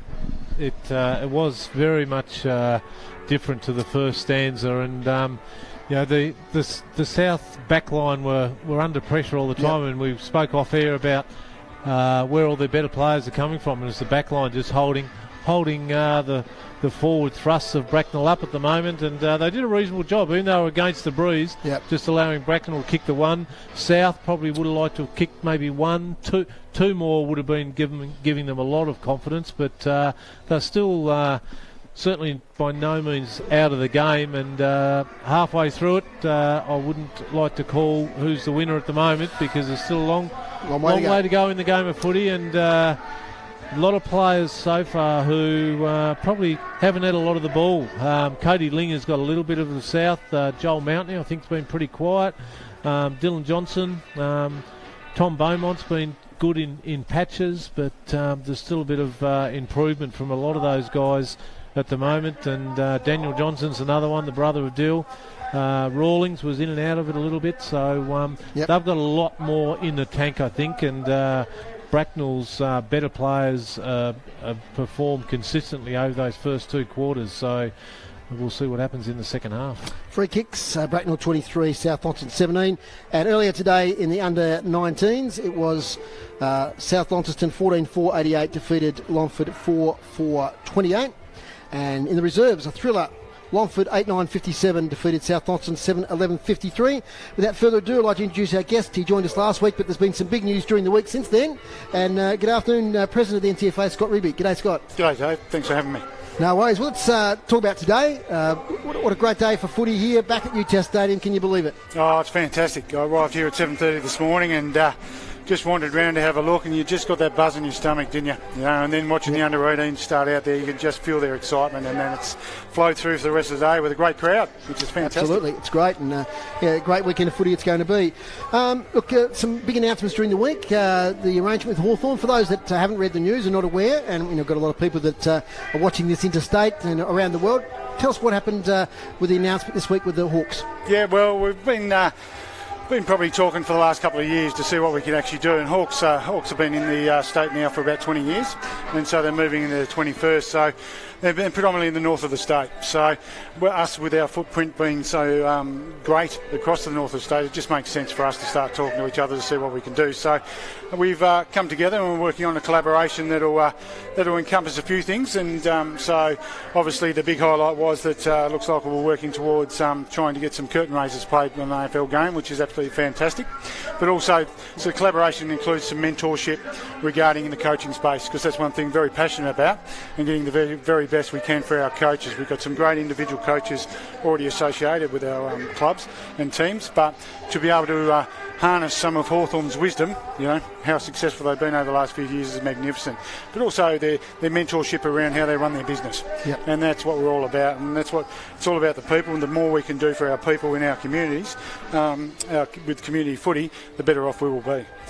And has that arrangement been a while in the making, or is it something that's just recent? Or it has, yeah. Yeah, okay. We started beginning of 2019, actually. Wow. Coxie, David Cox has been a fantastic, and I've actually nicknamed him the number one fan of the NTFA, which is absolutely fantastic.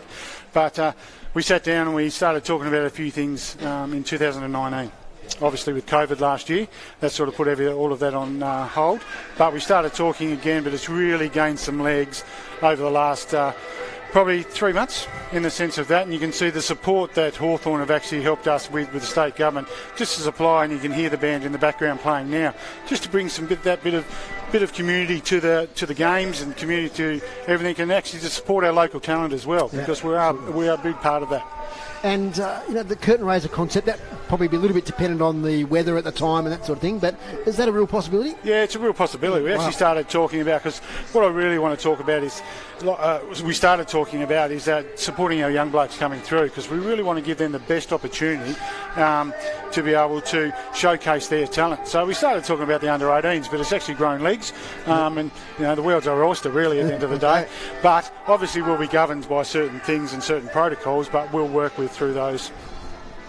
Max, you got a question for Scott? Yeah, just a couple. Thanks, Scott, and welcome to City Park Radio. Thanks, Max. The deal here today, which is great, as you mentioned in your intro, to be back here. Is it a year-by-year thing, or can we expect this for the next 3 to 5, or what's the arrangement there? So we're actually planning this to be a long-term proposition now. Absolutely. We're working very closely with Launceston City Council, and a huge shout out to them.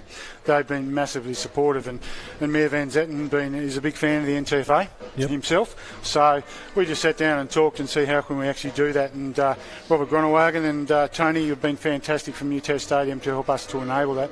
So we just sat around the table and see what we could actually do.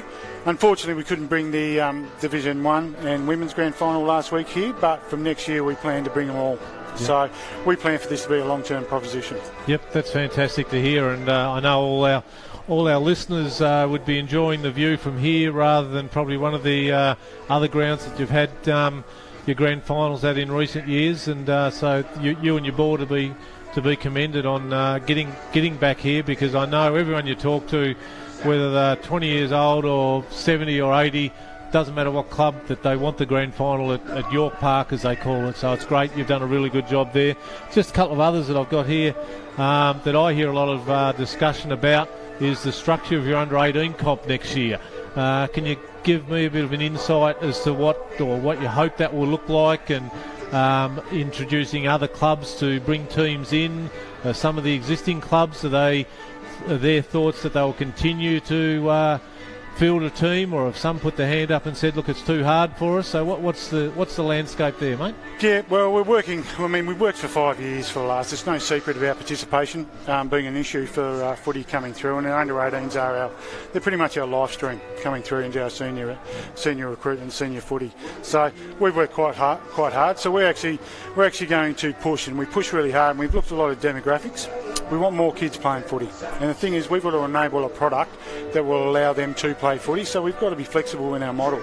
In a sense, we've had a very rigid model for the last 20 or so years that have been associated with our Premier Division clubs, but we see that we open that up a little bit, and we'll do it strategically, and we'll do it very, very smartly, and we will do it in collaboration with our existing clubs that will open it up to other avenues to be able to play. So we've actually given out 2 provisional licenses for 2 new sides coming in, which probably seems a bit of an oxymoron in the sense of in the participation, but we actually see it might encourage more in the sense, because you get the clubs and you get the teams playing in the right areas, then we're hoping to see increased participation.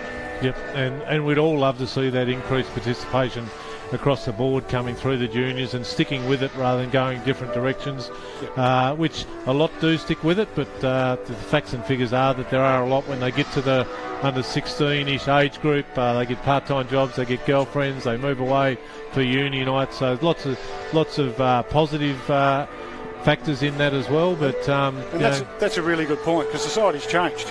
Society's changed from when you and I were playing, Max, in the sense of what we used to do. So we've got to enable a product that allows these boys to come and have a kick, and girls, obviously. Yep, absolutely.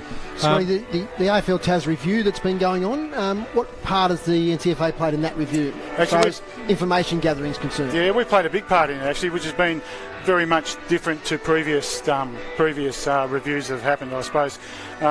So we've been very lucky enough that all our 20 clubs and all our footy community had an opportunity to feedback and be part of that survey. But also us as a competition ourselves had a good session with the review panel itself. So, and that'll be ongoing. So the first rollout of that's happened. There's actually planned to be another review process probably towards late September, early October, hopefully, and then hopefully the announcements will come back from that in December or so. Just one more from me as before I let Dave continue on his discussion with you, Scott.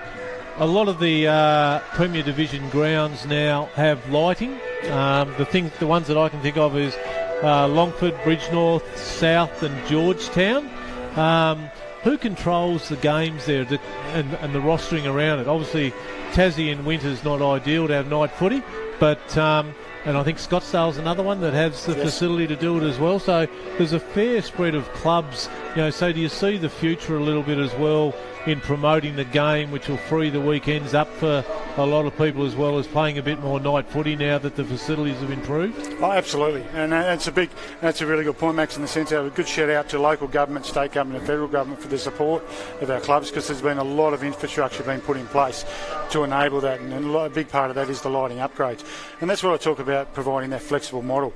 Some of our clubs have embraced it. Scottsdale's a really good example of embraced the night footy concept. They have, yep. So we plan for that and working with the rosters, and obviously do it in conjunction, because we've got to work, because all our clubs are run by volunteers, and we've got to work and manage their workloads as well. So the last thing we want to do is put more strain onto them, but I think we've got to work with them to enable that flexible model, because we see a lot of the women in the women's space. We see a lot of standalone night games which have been hugely successful for those clubs that have put them on. So and I think as we work towards over the next few years, and obviously talk to government and the rest with our clubs, I think we'll see more of that product. I think another advantage too of the night game, Scott, is when you've got AFL in town, it can free up some people to go to the AFL instead of having that tension between the two. Yeah, that's exactly right, and that's another part of the Hawthorn collaboration, in the sense of to really sit down and have a look what that looks like, because all our footy community wants to support the AFL concept and vice versa. So that's great that Hawthorn have actually come on board and said, okay, let's sit down and see what we can actually see there, because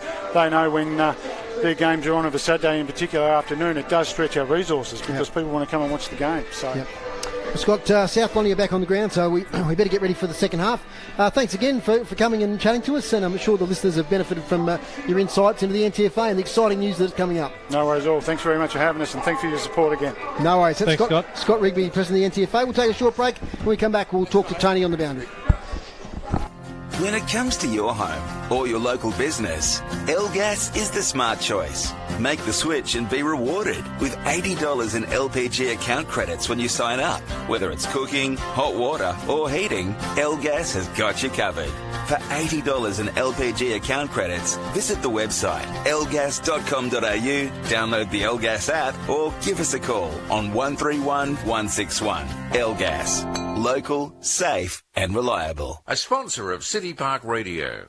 A new musical, Marjorie Unravelled, tells the story of Marjorie Bly, a Tasmanian icon. From domestic drudgery to domestic goddess, she was sometimes referred to as the inspiration behind Dame Edna Everage, housewife superstar. But was she? Join us at the Earl Arts Centre from the 9th to the 18th of September for this feel-good show about Marjorie's life and times, brought to you in song. For bookings and performance details, go to the Princess Theatre box office. The Launceston Players, a sponsor of City Park Radio. Booked again at 5A David Street, Newstead is having an end-of-lease sale. All items must go. Head down and see Susan for the same great service, same lovely smile. The book selection is massive, and the clothing selection, DVDs and toys, impressive. Get in early and mention this spot to receive a very good discount. All items must go before it becomes booked out of here at the end of this month. Open Monday to Saturday from 10 a.m. to 6 p.m. Time is running out. Pop in and pick up a bargain at Booked Again, 5A David Street, a sponsor of City Park Radio. This sports broadcast is brought to you by L-Gas. For all your LPG needs, talk to the locals with knowledge. Elgas, call 13 11 61. A sponsor of City Park Radio. Welcome back to UTAS Stadium. At half-time, it's Braknell 5-6-36, South Launceston 2-2-14. Tony's down there somewhere on the boundary, I hope. And Tony, what do you got for us? Right, I went into the Braknell rooms. Corey, good luck. Very impressive coach. He's very measured with it. He said they've had a great quarter of football. They've played the game on their terms. He wants them to keep the pressure up on South Launceston. Bit better work around the clearances, even though they went in the hit-outs. Could be improved there. But he's just saying the South probably think that they've given their best shot. They reckon they've got a bit more in hand. They want to keep the game on their terms, as I said, by kicking it long, rather than allowing South to play the short game that they want to play, which they hardly have done. In terms of Sam Borlini, he's actually got a broken leg, about 10 centimetres down from his ankle, from his knee. And the other moon boot was the result of an Achilles doing nothing. Okay. Well, Sam Bellini not in good shape there, so he's out of the game. So down one rotation, Braknell. And thanks, Tony. We'll hear from you during the quarter. He's just about getting ready to go here. Second half action on City Park Radio, 103.7 and 96.5. And on the NTFA Facebook as well. Lots of people viewing from everywhere today. And Braknell 22 points up. As we head into quarter number 3, we've had a little bit of drizzle during the latter half of half-time, but the sun's poking through again. We're underway. Can South Launceston fight back? Wait and see. The ball's on the far wing, as it was for most of that first half. Holland's in there. Goes in hard. Picking up his Tepper. Over the back here is Lowe. Don't argue with his opponent, then gets around on the left foot. Kicks it high towards half forward. Pern. Gets it to Dennis, back to Pern. Now Kobe Latham. Left foot kick. Straight to his opponent. Marked there by Ben Webb. His short distance kick's a pretty good one. And here's Tom Beaumont on the left foot. Pops it up, big fly. No mark taken there though by Sam Rawlings. Right on the paint of 50. Cocker can't pick it up. Back to Rawlings. Smart tap to Tom Beaumont. Left foot towards goal. Tom Beaumont. It's got the distance. It's through. Bounces on the goal line. And that's the early goal the Bulldogs needed. 3-2-20. Braknell 5-6-36. Smart play too from Sam Rawlings, who got the tap on to young Beaumont, who classy finish from nearly 50 metres. Maxi. Yeah, it was, Dave, and very, very good composure by the young player as well. Just on his left, didn't panic. Like you said, it was a good tap over the back under pressure. He made a bit of ground, didn't try and take too many steps, backed himself in from 35-40 out on the left, and now we see him go into the middle for the next centre bounce as well. So full of confidence at the moment, young Bowie. Here we go. Dennis wins the tap. Not to advantage on this occasion. Through comes Tepper. Dyer right on his hammer as usual, and Dyer gets a kick off the ground towards half forward. Almost taken there by Triffett. On the follow-up it's Jack Maher. He can't pick it up. Perkins. Short distance kick to Dyer. His kick to half forward is marked by Webb. So he's very slippery out there at the moment, Dave. It's very difficult to take good control of the footy at present. Tom Foon kicks it to half forward. Bouncing ball, Lasky. Fumbles. Takes it over the boundary. As Jake Lasky had a season with North Launceston last year. And did pretty well. A number of goals. Back this year at South Launceston.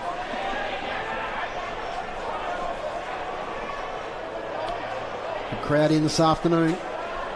Join the action. Down the umpire throws it in. Dennis gets it over the back. Kick off the ground. Down here towards Webb will be first there. Gets rid of it towards Tepper. Out of bounds. So South trail by 16 points. Early goal in this term to Tom Beaumont. His first for the day. Mulder, the goal scorers in the game. Mulder with 2 and Jake Hewitt with 2. Dennis front position. Wins the hit out. Up towards the wing. Webb busy as usual. Thumps it forward. It's over the boundary line. What a great player to come to the competition, Matty Dennis. He's 31 or 32 years old. It would have been great to see him 4 or 5 years ago in the accolades that he's had in his career, and he's still just absolutely dominating. No doubt about that. As we said at half-time with the hit-outs, 32-13. Most of them were from the hand of Matty Dennis. Anthony Taylor on the boundary line, experienced coach. Mitch Hill's down there with him, pointing directions. Another experienced coach. Absolutely. Just the Western Storm for a couple of years in the TSL. It's now with Holland. Handball over the top. Now sideways to Dyer. Dyer to half forward. Over the back of Sam Douglas. Tom Foon fights on. Picked up there by Joel Mountney, who's been quiet. He's got it back again. Oh, coming across his boot there was Douglas. Great smother. But on the follow-up is Ben Webb. 40 metres. Up the wing. Big fly from behind McCarty. Shark by Latham. Handball backwards. Tackle there was Page holding the ball. And his fellow number 3 and Sam Rawlings will take the free kick. I think Jack Maher's got the job on Joshy Holland at the moment, and I don't think the attention that Maher's giving him is going to worry him too much. Cody Linger, left foot scrubby kick inside 50. Not the best entry there for the Bulldogs. The boundary throw in. It's only about 10 or 15 metres around from the Bulldogs' goal. They kick the only goal of the quarter. McCarty has the enviable job of going up against Dennis. Dennis wins the tap. Through comes Rawlings again. Harding. Handball. McCarty snaps a goal on the right foot from 25 out. Threw it on the boot. Guided it beautifully through the big sticks. And that's 2 goals in the first 5 minutes, Max. And a bit of Larry Do after the contest here, involving none other than Jake Lasky. Just surprisingly how often he can get himself into trouble.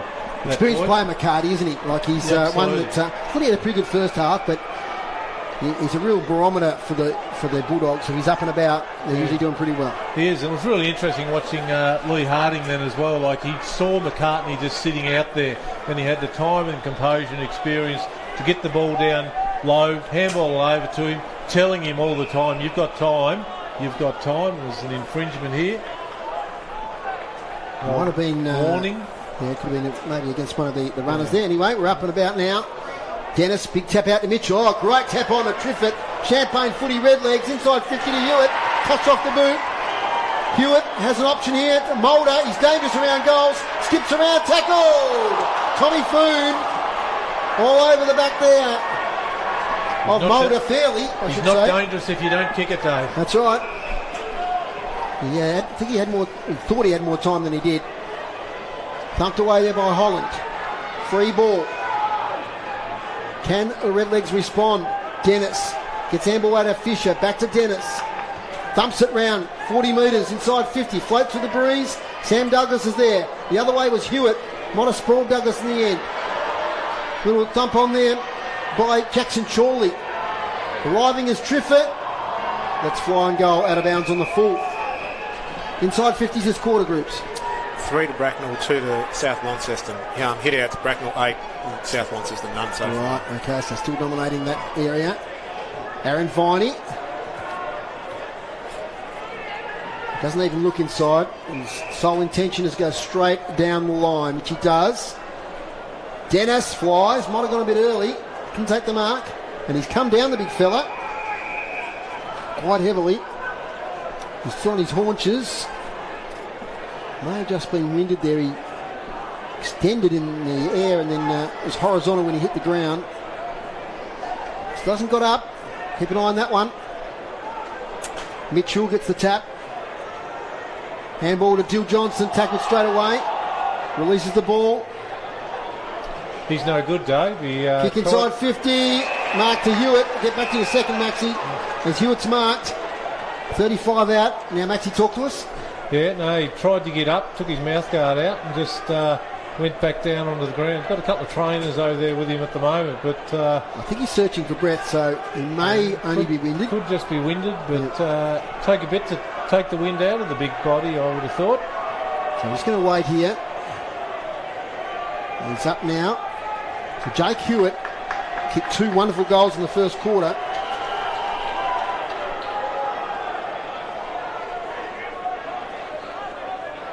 And there's a chance now just to stem the tide as the margins come back to 10 points. So thumbs up on Matty Dennis, who's recovered. And back on play, Jake Hewitt, 40 out, slightly left of centre. Should make the distance from here. In he comes. It's off to the right. He doesn't come back. One behind. So Braknell 5-7-37. South Launceston 4-2-26. Just a score from the STFL preliminary final. Confidence of Jason Elmer down in the south day, the quick one. Huonville 53, Lindisfarne 13 at half time. Long way back from there, Jason. Okay, looks like a Huonville Senate grand final on that one. Over the back. It's out of bounds. I might try and get an NWFL score in a moment. Maybe if you get on NWFL Facebook there. Maxie, when you get a second. Let's see if we get a score there in the finals up there today. Front position, Douglas. Linger from behind. Knocks it over the boundary line. So it'll be another throw in, and the half sun at the moment. We've had a few seasons today. Blustery, cool wind. Matty Dennis is going to come off for a spell, so we'll get Tony onto that one. I don't think he's been off the ground hardly all day. So it might be okay to have a bit of a spell. Ready for the last quarter. Tackle from behind is Sam Goodluck. Ball up. Got something for us, Max? Yep, half time up on the northwest coast, though. You've got Penguin 10-5-65 leading convincingly from Wynyard 3-1-19. Wow, that's a big result at the moment. Great result for Little Penguin Town. Yep, Penguin Devonport could be the grand final there. As Holland lays on top of his opponent. Not much happening here at the moment. Umpire lets the ball go as it pops out. So just repeating that news, Matthew Dennis has come to the bench. He's on his haunches. So it might have been a bit more than just being winded. He really seems to be searching for breath still. Taken by Tom Foon. Kicks it out of bounds on the full. So we'll be able to clear it out of this area now with a free kick to Braknell. Repeating the score, it's 5-7-37 Braknell. South Lonnie 4-2-26. Under 18 premiers this morning were South Launceston, and in the reserves it was Longford Footy Club. Long kick from Dyer towards attacking 50. No one can take the mark. Close to the boundary line. Ben Webb takes it out. 40 metres out from the Redlegs goal. A bit like the second quarter, Dave. Not reaching any great heights at the moment. It just feels like we're waiting for one of the teams here to break it open and get a bit of a convincing lead. Boundary throw in. Douglas wins the tap. Little handball there by Mansell. Not effective. Keach has got it. He's tackled. And we're still about 35 out from Braknell goal. As Matty Dennis has a bit of a walk along the boundary line. We'll get to Tony in a second once we get out of this attacking area. Dill Johnson can't get the kick away. Oh, gee, might have gone the back there of Dyer. So it's like going to be another ball up. Still play goes on. Doesn't merge. Eventually got a ball up. Down to Tony quickly. Look, he's okay. He was originally planning to come off at that point anyway. That was part of the half-time speed. He did spit a little bit of blood out, but it just might have been a little bit of a cut inside. That's stopped. They just have another look at him now, but he seems okay. Thanks, Tony. As Mulder takes it. High kick. Might not have gone the distance. Thumped out of bounds. It's 11 points the margin. 2 goals this quarter to the Bulldogs. At the 1 minute mark and the 5 minute mark. Great opportunity for South Launceston at the moment, Dave, while they've got the one of the premier big men off the ground at the moment in Dennis to try and get a bit of an ascendancy around the ground somewhere. Sam Douglas has got in the ruck and he wins the tap out. Dyer tries to get it to Mulder. Kicked out of the fence there by Joel Mountney. It's a blind kick, falls straight in the lap of the Redlegs. A lot of players inside 50 as the kick comes back in. front position, free kick mark to Hibbs, play on, it must have been a free kick. Billy Jack clears it out. Cocker falls heavy from that marking contest, over the back to Ollie Gibson, under pressure, kicks towards half forward. Dylan Johnson gets back and takes a good mark on the chest. Plays on straight away. Up here, looking for a teammate in Daniel Johnson, his brother. He lays on top of it, has to be careful. Umpire says no prior. Plenty of changes on and off the bench for both sides at the moment, Dave. I think a few of the boys are starting to get a bit tired. We're only 15, 13, 14 minutes through this third quarter. Still a lot of footy to go yet. Now it comes towards the boundary line. Little handball over the top. Finds Keach from Triffett. Now to Dyer. Dyer bouncing ball inside. Hewitt can't take it with him. Hibbs plays volleyball. Gets it Aaron Viney. Short distance kick on the left towards the boundary line. And it is over.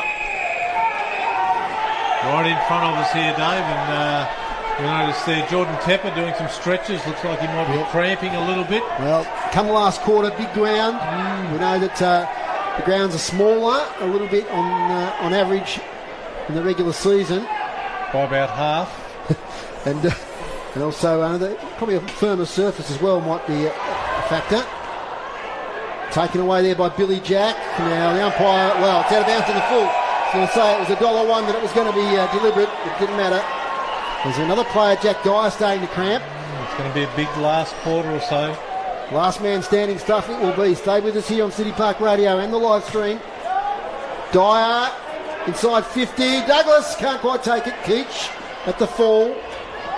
On the boundary line, Mulder snaps towards goal mouth. A lot of Bulldogs back there see it through safely for a rush behind. And South have been really happy with how the scoreboard's not ticking over for Braknell at the moment. The breeze, if we look at the windsocks over there, still quite strong. So a bit of controversy over there was Cody Lowe got on the back there of Sam Goodluck. Cody Lowe thought it was a fair bump, but the smaller Sam Goodluck will take the free kick too far out to score.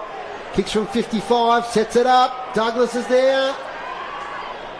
Pumped away by Linger. Bracknell player tackled in the goal square. It's right in front of the very passionate Bracknell supporters. It's a real fortress of red and white in the RACT stand in that pocket. Up they go. Bouncing ball. No one can take firm possession. Keach has got it. Tries to shovel it out. Holland, don't argue. Gets the handball away. Out in towards Pern. South Launceston looking for an escape route. Cody Lowe gives it to them. Out in towards McCulloch. Can he take the mark? He can't. That was a good contest. Play on. I think that might have been a mark to his opponent. So did the Braknell crowd. Dawson, he's been on McCulloch all day, and you'd have to say he's done a good job. He's done a great job. Played him really tight. Happy to follow him up the ground as well, because I think that certainly suits the Braknell play. We said it earlier, Bart McCulloch heading up towards the wing half-back area to get his possessions. Lee Harding gets in the back of his opponent, Trent Page. He runs off, takes a bounce, inside 50, another inside 50 for Braknell. Oh, gee, that's a great defensive mark. McCartney? Yeah, taken there by McCarty. He's been one of the best for South. Risky kick to Tom Foon. Surely does okay, but the numbers... Throw. No, he doesn't do okay. It's a throw. So, cleared out of defence. Foon gets it to Daniel Johnson. The Webb is gone. Caught with the ball. Great tackle, Will Fisher. Hasn't had much of the ball today, Will Fisher. I think it's probably the first or second time we've called him. Yep. But a very important kick here. Short kick inside 50 for Hewitt. Good chop out by Foon with Holland. Miracle goal? No, it's not. In fact, it just leaks in for a behind. Perhaps luckily. 5-9, 39, 4-2, 26. Get to Grooves. Next stoppage for some stats. As it comes out now to McCarty. Handball back to Viney. Working it well out of defence. Viney goes wide. Clears the contest. Over the back is Etchell. Picks it up well. Gets distance. Up here, nicely picked up by Rawlings. Here they go now inside 50 to the Bulldogs. But it's all the Redlegs. Taking the mark back there is Kobe Latham. He's got Dennis who's back on the ground with plenty of space. He charges off. gets his kick up the wing. And that's a fine mark again by Webb. Max supporting that one as Webb gets on his bike. Beautiful kick to half forward at Cocker. They're looking dangerous here, the Bulldogs. Cocker has a player out by himself, taking the mark. Tepper. That's Tepper who's drifted forward like he did in the first quarter. He kicked their first goal. He gets up slowly. It'll be a tough shot. He's about 30 out, pretty much on the boundary. Grooves inside 50s this quarter.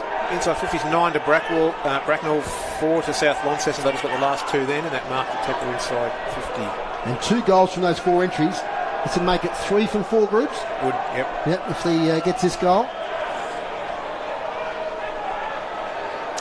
Big stronghold of South support behind the goals. With Jordan Tepper. Tough shot with this breeze going right across the face of goal. He allows for it. Tough shot. Just misses to the left. One behind. 4-3, 27. South Launceston trail Braknell 5-9-39. Goal would have been really handy for them there, Dave. Just to, not that they're out of the game by any means, but would have just put them that little bit closer leading into the 3-quarter time break, giving them a lot of confidence. 20 minutes gone. On the wing, it's Dennis. Shovels it forward. Taken though by the Bulldogs. Mountney gets it to McCulloch. Little kick only as far as Sam Goodluck. Leaning back on a kick there was Mitchell. Viney. He's in a good contest there with Corey Goodluck. They've been on each other today. Out of bounds. Groobs, clearances this quarter, please. Clearances 7 apiece, Dave. Yep. Marks inside 51 apiece. Hit-outs. Hit-outs. Braknell still on top there, 14-3. So they're now in 46-16 over the day with the hit-outs. Matty Dennis against Linger. He's battled Manfully all day. Might have split that one. Out it comes out of low. Kicks off the ground. Sam Rawlings was there. McCarty and Holland. Ball up. As they both lay on top of the ball.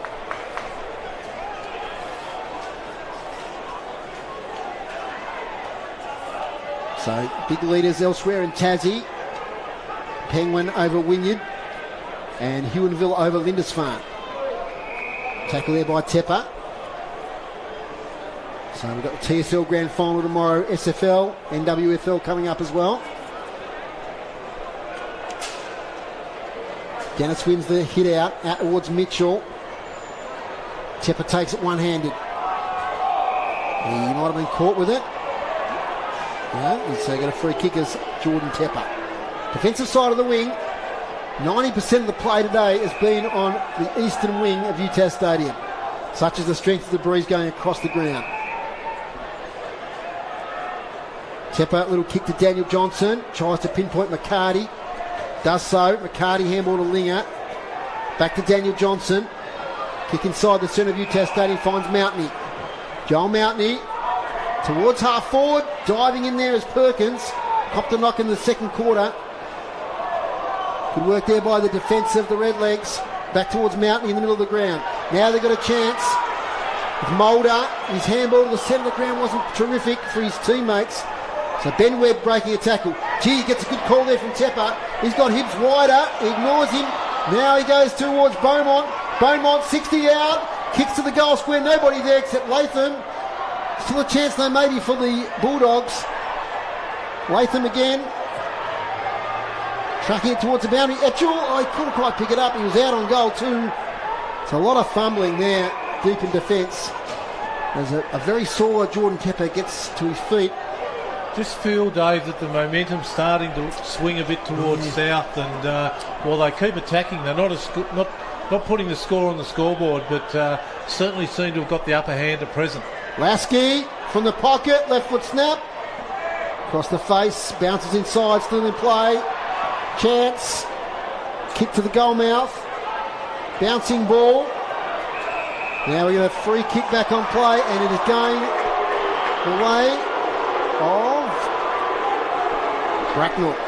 With the suspense up there, it's Jack Triffett. Number 8, free kick in defence.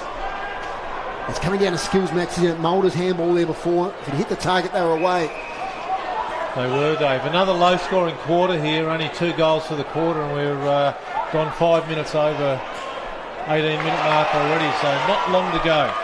Kick inside 50 for Braknell. Douglas takes the mark. And coach Corey Goodluck, beautifully weighted kick. Douglas got front position. And he is only 20 metres out, directly in front. And this would make the margin 18 points. This is what we saw last week, or what I saw last week at Deloraine as well. That happened in the last quarter. They put Douglas forward to full forward, took 2 or 3 really strong marks, and put the pressure on the Longford backman back then, and changed the game a little bit. So that might be a strategy for them now as well. Big moment here in this game, in the 2021 Grand Final. Sam Douglas, can he convert? He can. They're out to a 3-goal lead here at Newtown Stadium are the Redlegs. Sam Douglas with his first. 6-9, 45, 4-3, 27. And good poise there from the coach. I mean, delivery inside 50 is all important in a grand final, and he just hit Douglas lace out.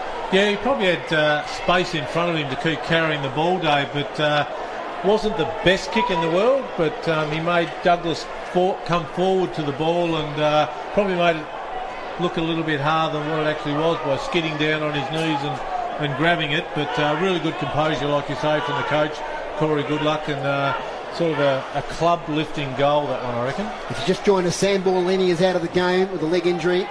He only played probably about 5-10 minutes of the game. So they're down one rotation, the Redlegs, which makes their position in the game even more meritorious. Towards half forward, Bulldogs, can they get a late one? Diving in is McCarty. And Braknell are tackling in numbers there. They had 4 or 5 around that South Launceston player who took possession. That was Cody Lowe.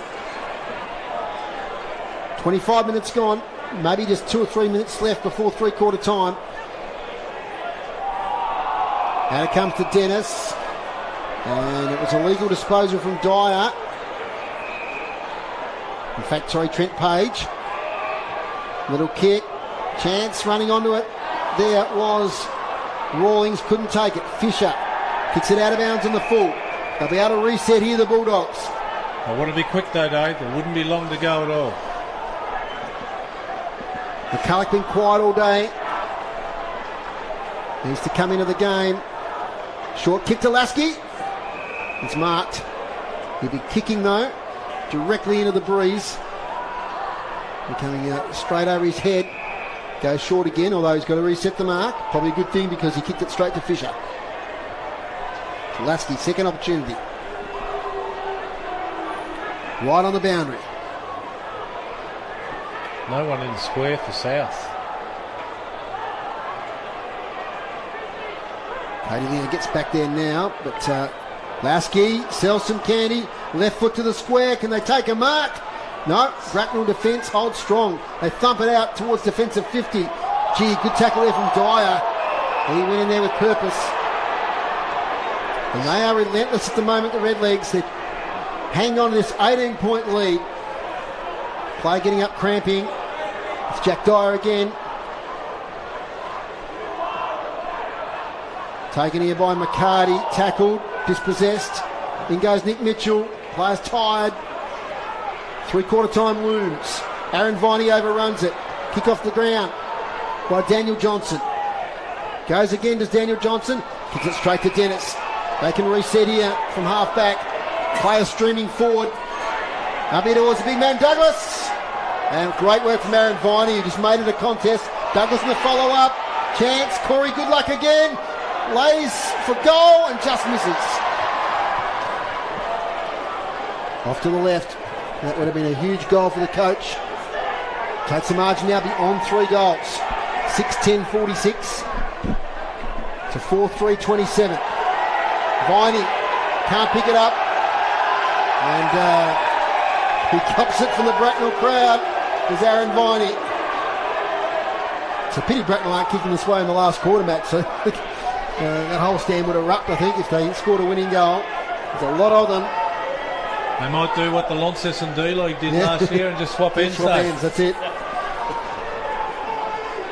Bounty throw in, attacking 50 for Braknell. They might be the only team that can score late in this quarter. Picked up by Mulder. Little handball away. Eddie Keach kicks to the top of the goal square. Douglas! Not this time. Got his hands to it. Oh, gee, he almost takes out his teammate. He's tackled by Viney, who does a suplex. And be a ball up. Grooves inside 50s this quarter. 12 to Braknell, 8 to South Launceston. Clearances? 10 to South Launceston, 9 to Braknell. Pretty even there. And still dominating the hit-outs. Yeah. Although it's one out this time by Rory Mansell. Taken by Aaron Viney. Kicks out a half-back. And that's three-quarter time. Utah Stadium, NTFA Premier Division Grand Final. 16 scoring shots to 7. 6-10-46 Braknell. South Launceston 4-3-27. Max in that quarter was 1 goal 4 to Braknell and 2 goals 1 to South Launceston. A pretty even quarter. South may have the advantage of a breeze down to the town end. We're not sure exactly its strength, but it's going to be a cracking last quarter. Benny Donaldson's given out the lollies. Thanks, Benny. It certainly will be, Dave, and I think there's still probably a 1 or 2 goal breeze to the city end, and it would have been Braknell had all those shots. I'm just wondering whether South Launceston have enough left in them to go bang, bang, bang. With they've only had it in there. Well, only had 7 scoring shots, like you say, to 16. So Braknell certainly peppered the scoreboard, and whilst they peppered it early last week in the prelim final and managed to get over, they've done the same again today. So what I admire about the Redlegs that quarter, Max, that South came at them at that start of that quarter. They took 2 goals quickly, and the Redlegs just put up the wall and didn't allow them barely to score for the rest of the quarter. Yeah. And then scored themselves the other way. So I'll tell you what, it's going to be a great last quarter. Gribbs, you've got the goal kickers there for us. Goal kickers, all singles to South Launceston so far. 1 to Jordan Tepper, Luke McCarty, Tom Beaumont and Jake Lasky. And for Braknell, 2 to Jake Hewitt and Callum Mulder, and singles to Josh Holland and Sam Douglas. We'll take a short break here on City Park Radio. When we come back, we'll set the scene for the last quarter and hear from Tony on the boundary. When it comes to your home or your local business, Elgas is the smart choice. Make the switch and be rewarded with $80 in LPG account credits when you sign up. Whether it's cooking, hot water or heating, Elgas has got you covered. For $80 in LPG account credits, visit the website elgas.com.au, download the Elgas app or give us a call on 131 161. Elgas.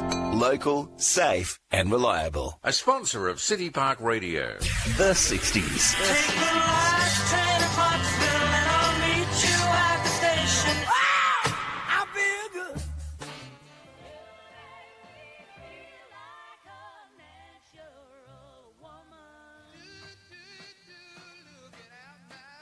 The 70s.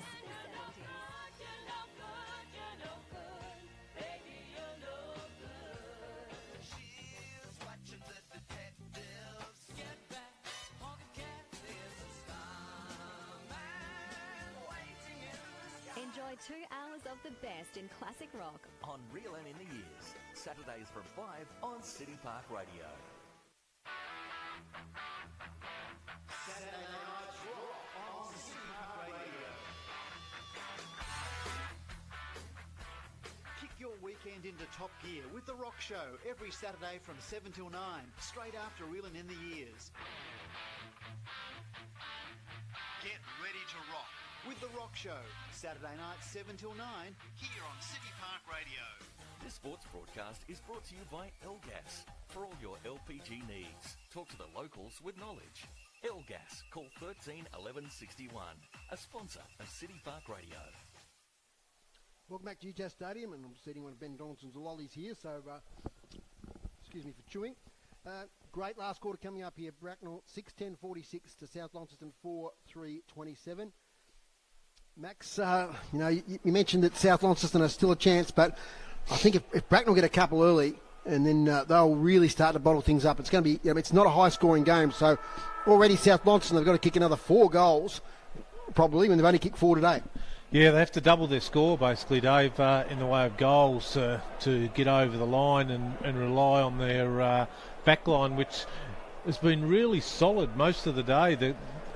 In saying that, Braknell kicked more goals than them, but they're better players, as we mentioned at half-time, I think, have been in the south back back half. So Braknell could have been further in front. They could have. The amount of opportunities they've had. But look, I think Bracknell's back line too. We haven't said these guys' names a lot today, but Lockie Pern, Kobe Latham, Trent Page has been fantastic back there. Glenn Dawson has done the job there on Bart McCulloch. Go through. Will Fisher hasn't got a lot of it, but they've done a job. That's a dangerous South forward line that score heavily in most weeks, and they've kept them to 4 goals. Haven't been able to do so. And you 7 scoring shots. Yeah, and you mentioned Bart McCulloch, Jake Lasky hasn't had a lot of it. Harding, you're right. Billy Jack started off really well. Hasn't done a lot since then. Cody Linger sort of drifted right out of the game then. Yeah, he's had the unenviable job of taking a lot of ruck hit-outs. Yeah, but if you're losing in the ruck like that, you've got to make the opportunities happen. And at the moment, they should be using him. He should be just, when South have the ball, he's got to run and take either Douglas or Dennis with him and if they don't go with him, well, then he's got to demand the ball. So get it down to Tony on the boundary and see what he's got for us. Tony. South Launceston still believe they can win this. They feel that they've got the better legs. Having said that, 4 of them were getting rub-downs out there at the court, 3/4 time huddle. It's just they've got to play it on their own terms. Forget what's happened in the last 3 quarters. We've got to score. We've got to go long. We've got to go straight down the middle of the ground. We can't go to the negative side of the ground, which has been on the far side where everyone's been. They believe they've got the legs. Have they got the will? I think it's going to come down to staying power, to be honest, because the Braknell players were getting a fair few rubs downs here when they're coming off in that last quarter as well. Absolutely. It's going to come down to a battle of wills, as you said. Who's going to get over the line in this grand final? We'll talk to you at the end of the game, Tony. Okay. So beautiful sunshine here at UTAS Stadium. Just had a couple of showers. And radar suggests there might be another one, maybe after the end of the game, though, hopefully. Last quarter action. Thanks for joining us here on City Park Radio and on the NTFA Facebook. A pleasure to bring you the action here today. And so your secondary ball up. 6:10:46 Braknell. South Launceston 4-3-27. Taken by Beaumont. Can't get a handle on it. Now Dennis gets as far as though it's Foon. He gets it to Tepper. Tepper wants a runner, but the only runner there is Trent Page. He's got a handball over the top now to Brody Robinson, who takes it a few centimetres inside the boundary and gets it to Jack Dyer. First goal crucial for either side here, Dave, I think. I'll tell you, Jack Dyer has lived up to his namesake's reputation today. Tough player, hard player in the contests. Kicks it inside 50 off fingertips. Mulder's got it. Tepper dives in. Ball up. Don't forget, tomorrow we're on air from 2 o'clock for the TSL Grand Final. First bounce 2:30, Launceston and North Launceston. Tap out by Douglas. Tepper takes the ball. And we're a minute in already. Are we doing Development League as well? Yeah, that's only on the stream. Yep. Radio for the TSL. Senior game. Yep, so join us on the stream for the D-League, Launceston and Clarence as well. Bumped away. Corey, good luck. Snaps on goal. Will it bounce through? Still in play. Josh Holland has got it. Handballs away. Mulder kicks his third and kicks a very valuable goal for the Redlegs early in the last quarter. Callum Mulder snapped it through, and I tell you what, the tenacity of Josh Holland, like the ball looked like it was going through, he kept it in and just used his experience there to get the handball away to Mulder, and that's a big goal, Maxie. Yep, the finish was great from Mulder, and you expect that from Callum Mulder, but just the skill and, like you say, the tenacity of Josh Holland there drew both South players towards him and allowed Mulder just to stand there. He tapped it like a 6'8" ruckman when it was bouncing, tapped it back into play, and goal to Mulder. Very important goal. Dennis takes it from the ruck contest, kicks it to half forward. Front position Douglas, off hands. Tracking it now is Ben Webb. He's in a bit of push and shove with Dyer. Dyer kicks it off the ground, only as far as Aaron Viney. Torpedo out of defence. Towards the wing, nearly a great mark there to Gibson for Braknell. He's happy to see it over. He disguised it well enough. Boundary throw in. It's alarm bells a little bit, isn't it, when at the 2-minute mark of the last quarter you're trying to kick long torpedoes out the back line. That's the sort of thing you do when you're in front of the game.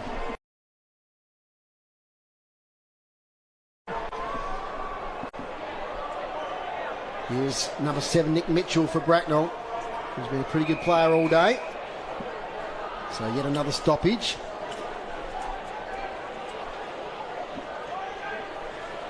So a bit of a hush over the crowd at the moment. Braknell supporters start to get excited, I think, if they kick another one. Dyer kicks it towards the boundary line, bounces over. You'd say, I don't want to make definitive comments just yet, Maxie, but you'd say if Braknell scored another goal, there'd be no way back for South Launceston. They'd make it very challenging, Dave, especially they would need to double their score and more than in less than 20 minutes of footy. And we're already gone 4 minutes in a flash here in this last quarter. They need a couple of quick ones, absolutely, to stay in this game. It's a boundary throw in. As Douglas was in a wrestle with Linger. Linger did well to get in fact it was Mountain who got a smother in there. Ricochets over the boundary line. Just South Launceston at the moment can't get any tempo in their play. They can't get any run. McCulloch out at half forward at the moment against Dawson. Rawlings the only player inside 50 for the Bulldogs. It's on centre wing. 2.25s in the ruck contest. Douglas, great tap, but only as far as Marr. Handball coughed up here, taken by Dyer. Dyer gets it to half forward, bouncing ball. Tom Foon kicks it straight away into the centre of UTAS Stadium. Spoiled by Fisher's a good one from behind. Mopping up though, beautiful one-arm pick up there by Viney. His kick's a shocker off the side of the boot, marked by Kobe Latham. Latham inside 50. Dogs defender should take the mark and does. That's Hibbs. It's 4 or 5 marks he's now taken inside defensive 50. Up towards Gibson. Nice mark. Oliver Gibson in the headband. In the knee bandage. Kicks to half forward. Flying high in front there was Perkins. Douglas. Strong work to Mulder. Coming in is Mitchell. Takes the ball. Gets his arms free. Handball here to Sam Goodluck. Can't find a handle. The young fella. Still going, Sam Goodluck. Sam Goodluck. What a goal. Oh my word. He picked it up after just taking in front of him for about 30 metres. Finally he picked it up. He got space and he snapped. And I don't think there's any way back here for the Bulldogs. 8-10-58. 4-3-27. No, look, what great perseverance there by young Sam Goodluck. Looks like he should have been knocked off the ball when he was trying to pick it up.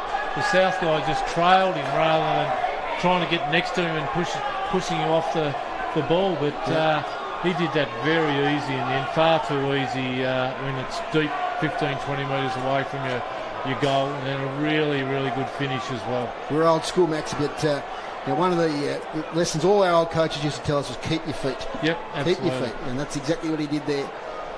McCulloch into the ruck now for the first time. Yep, 2 goals. It's just might have sealed the deal here for Bratton. On the inside 50 again through Mitchell. Josh Holland trailing behind the ball, but he's got it now. Josh Holland off to Mulder again. Callum Mulder.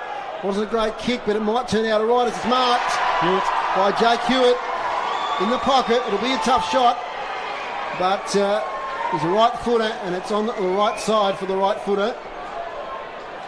No doubt, I'd say he'll snap inside.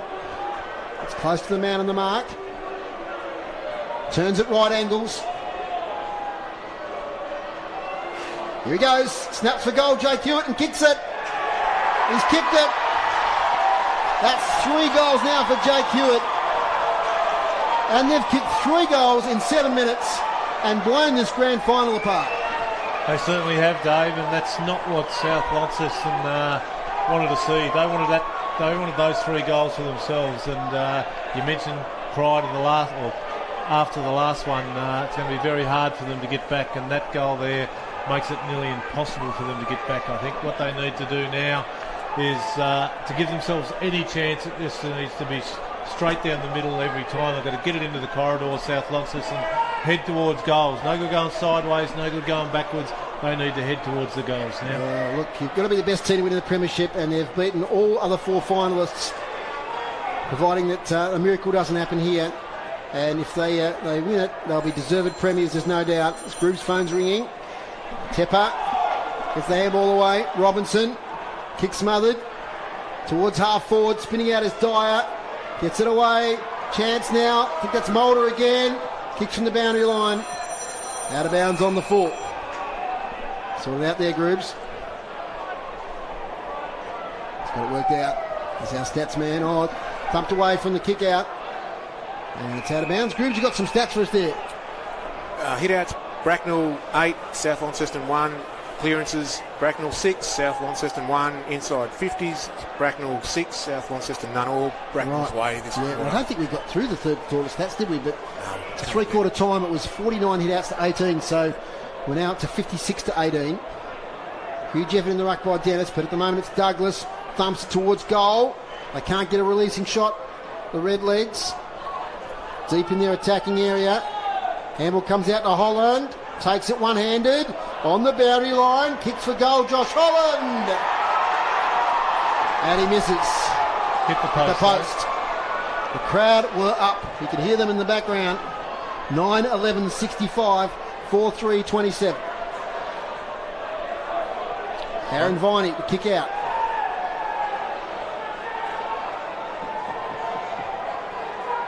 This is one of the great grand final performances in the NTFA that we've seen.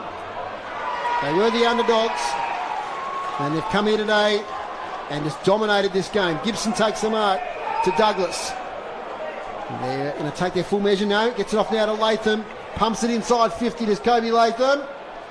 Punched away from behind by Hibbs. And it'll fall over the boundary line for a throw in. Right from the outset of the game, Dave, just the South big men haven't been able to nullify Douglas and Dennis. I strongly believe they've been the big difference in the game. Well, you look at Groobs' stats there with the clearances and the hit-outs. They've had first opportunity a lot of the day. Start of the last quarter in Hobart with Huonville in front of Lindisfarne by 60 points, Dave. Okay, so it's going to be a big Huonville Signet Grand Final down there. It's always a huge contest. Back inside the middle of the ground. Off hands. Contested ball. Inside the centre square. It's a bit dark here at Newtas Stadium. Radar suggesting there may be a shower here in a little while. Let's hope it holds off until after the ceremonies. Thumped away by Jones for Braknell. Hit a Corey Goodluck. Handball to Dennis. Dennis kicks it towards the pocket. Fades away out of bounds. Inside 50s this quarter, Dave. How far ahead are Braknell? They're ahead by 8 because that's how many they've got. South Lonnie haven't troubled them yet. They've just dominated this contest, especially since about halfway through that third quarter. And South made a bit of a run, got within 10 points. The Redlegs have dominated since then. So it's still in their attacking area. Little snap on goal. And it's offline, one behind. Pretty pleased they didn't kick straight, Dave. Well, 9-12 to 4-3, so 21 scoring shots to 7. Therein lies the dominance. Out it comes out of Joel Mountney. Takes the mark. Handball's on. Out of Daniel Johnson. Kicks towards half forward, but defence there. It's Lockie Pern. It's a big cheer. Takes a chest mark. His kick's not a great one. Coughs it up to Lockie Cocker. Lockie Cocker inside 50. Lasky's there against 3. Front position was Fisher. He made sure the ball went over the boundary line.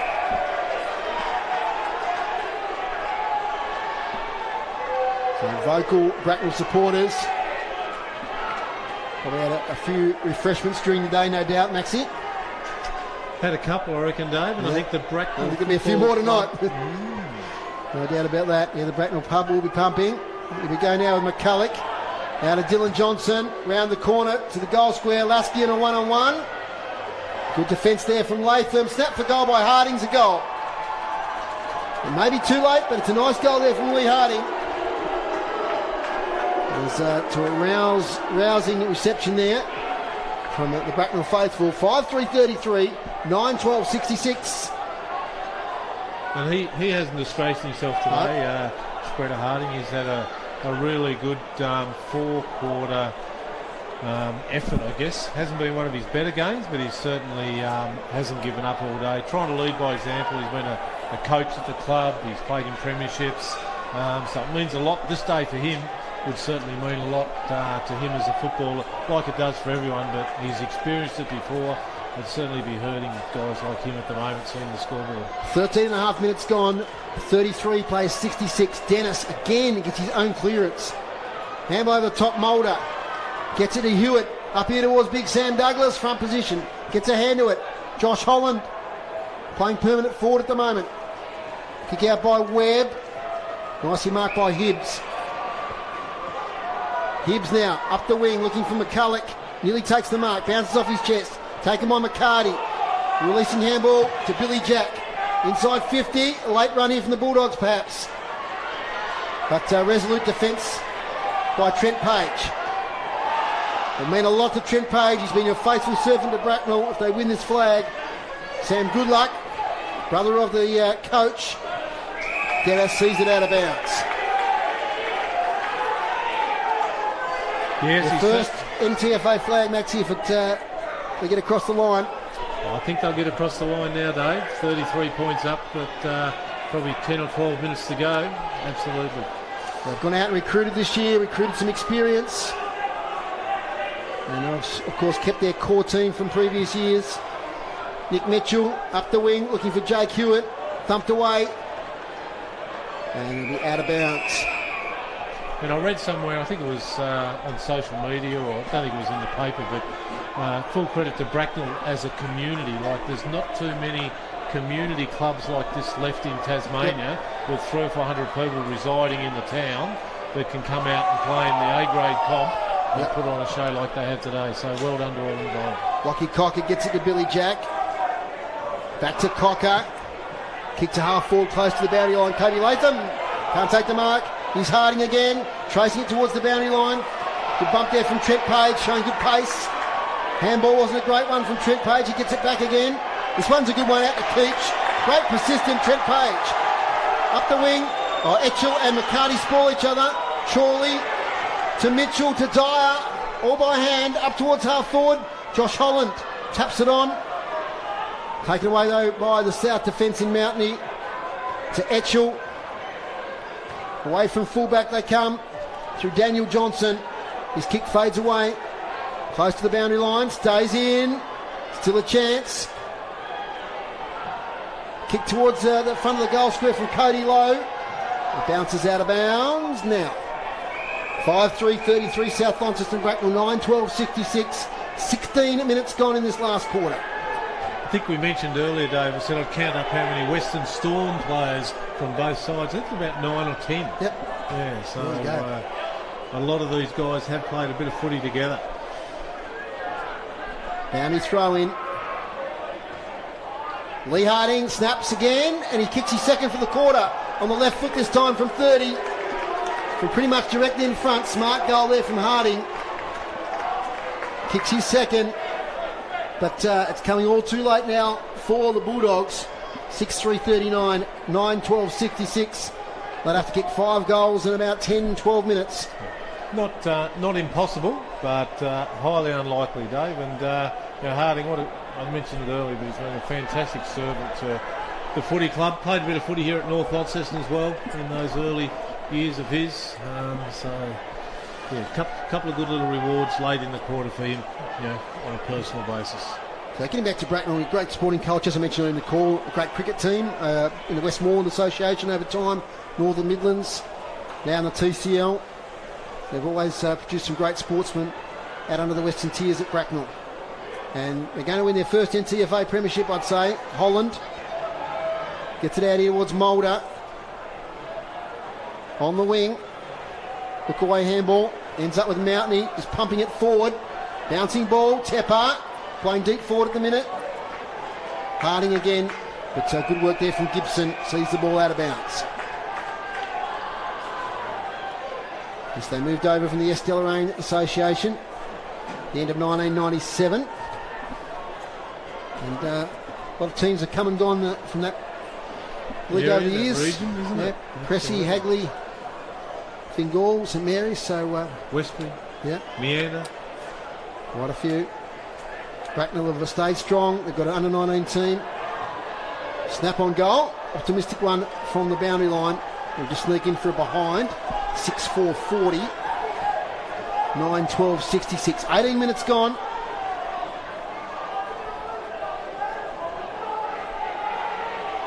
So from full-back, spot up kick finds Dyer. So South at the moment not covering their opponents. All too easy out from full-back there from Dawson.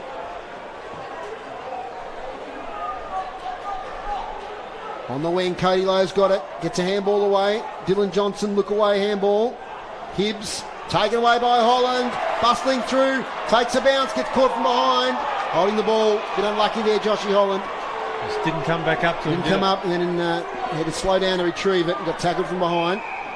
So can South mount something here? Daniel Johnson, inside 50. Page slips over. Taken by Fisher. Little kick. Oh, might have got knocked from behind there was Jack Maher, play on. So we've got a trip, and it's going to come back to Cody Etchell. Beg your pardon, Brad Etchell. Etchell. Inside 50, McCulloch rises, gets his hands to it, can't take it. And a free kick, holding the man, is going to go the way of Jack Dyer. He's tired, and there's no doubt why he's tired. He's worked his heart out today. Goes sideways to Latham. Latham inside to Matty Dennis. Tight attempt there at the mark, and he drops it. Has support from Holland. Sweeping handball now to Gibson. He has a slight fumble, but he gets it back by hand to Latham at half-back. Plenty of time to sum up the situation. A kick to the wing. Almost a mark to Corey Goodluck. Taken away by Ben Webb, who slips over. Coughs up the handball. Ball up, centre wing. You listen to City Park Radio 103.7 and 96.5. Been a great pleasure to bring the NTFA Grand Finals this year. Lilydale, of course, took out the Div 1 final. And Braknell, almost certainty now to take out the Premier Division. And tomorrow, of course, the TSL Grand Final to finish a massive couple of weeks of footy in Northern Tasmania. Like a massive few weeks if you take into account the AFL Finals too, Maxi. Absolutely. It's been a huge time for footy in Northern Tassie. It's not over yet. Ball up. So expectant crowd now. Probably about another 8 minutes to go. We have 3 different premiers over the 3 grades today, which is always good to see. South player trying to break a tackle, gets caught. Should have been 50 metres too. Sam South Rawlings. Just sat it on the ground. Matty Dennis has it. He's got a teammate. Telegraphs the handball, goes there now. Kobe Latham has been really good back there in the defence for Braknell. Inside 50. Taken by Hibbs. He's corralled on the boundary line. Handball's a good one to Cody Linger. Kicks up the wing looking for McCulloch, and Dawson, who has just been all over Bart today. Don't think Bart has taken a contested mark. Groob's inside 50s last quarter. Inside 50s, Bracknell's up to 11 now, and South Launceston caught up with 7, but it was that first 8 that Bracknell had that, you know, That's with right. their 3 goals that have sealed this one, I think. 9-12-66, 6-4-40. From the ruck contest. Dyer tackled.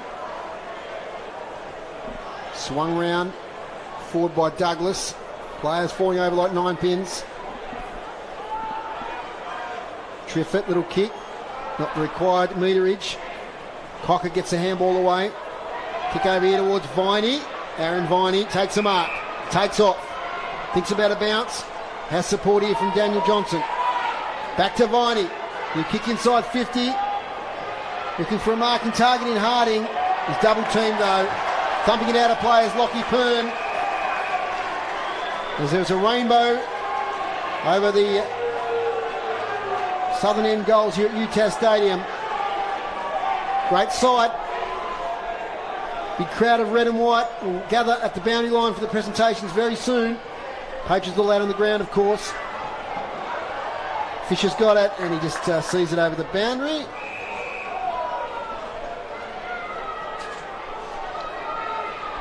Be great if the siren went now and all the players in front of the Braknell supporters, wouldn't it? It's a little bit early, 23 minutes. Yeah, another 2 or 3 minutes to go, I reckon, with the volume of goals that we've had kicked. 26 points the margin. Douglas dumps it away. Kick to half-back. Dyer fighting for possession. Jake Hewitt's little handball looking for Dyer. Sam Goodluck did well. Good persistence again from the young man. And I'm sure Sam Goodluck will remember his goal in the third quarter there. We tracked the ball on the boundary line, picked it up and snapped it.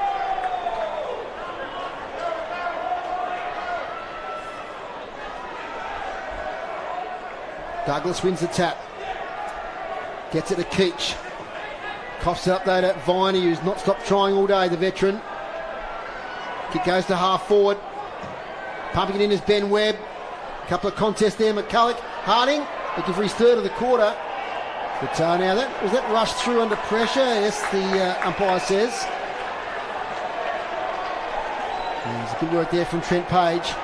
And you're really happy for a guy like Trent Page, aren't you? You are, yep, absolutely. Bracknell through and through. Was a past captain, I think, of the club as well in his early years when he was very young, probably 19 or 20 years old. He captained the club.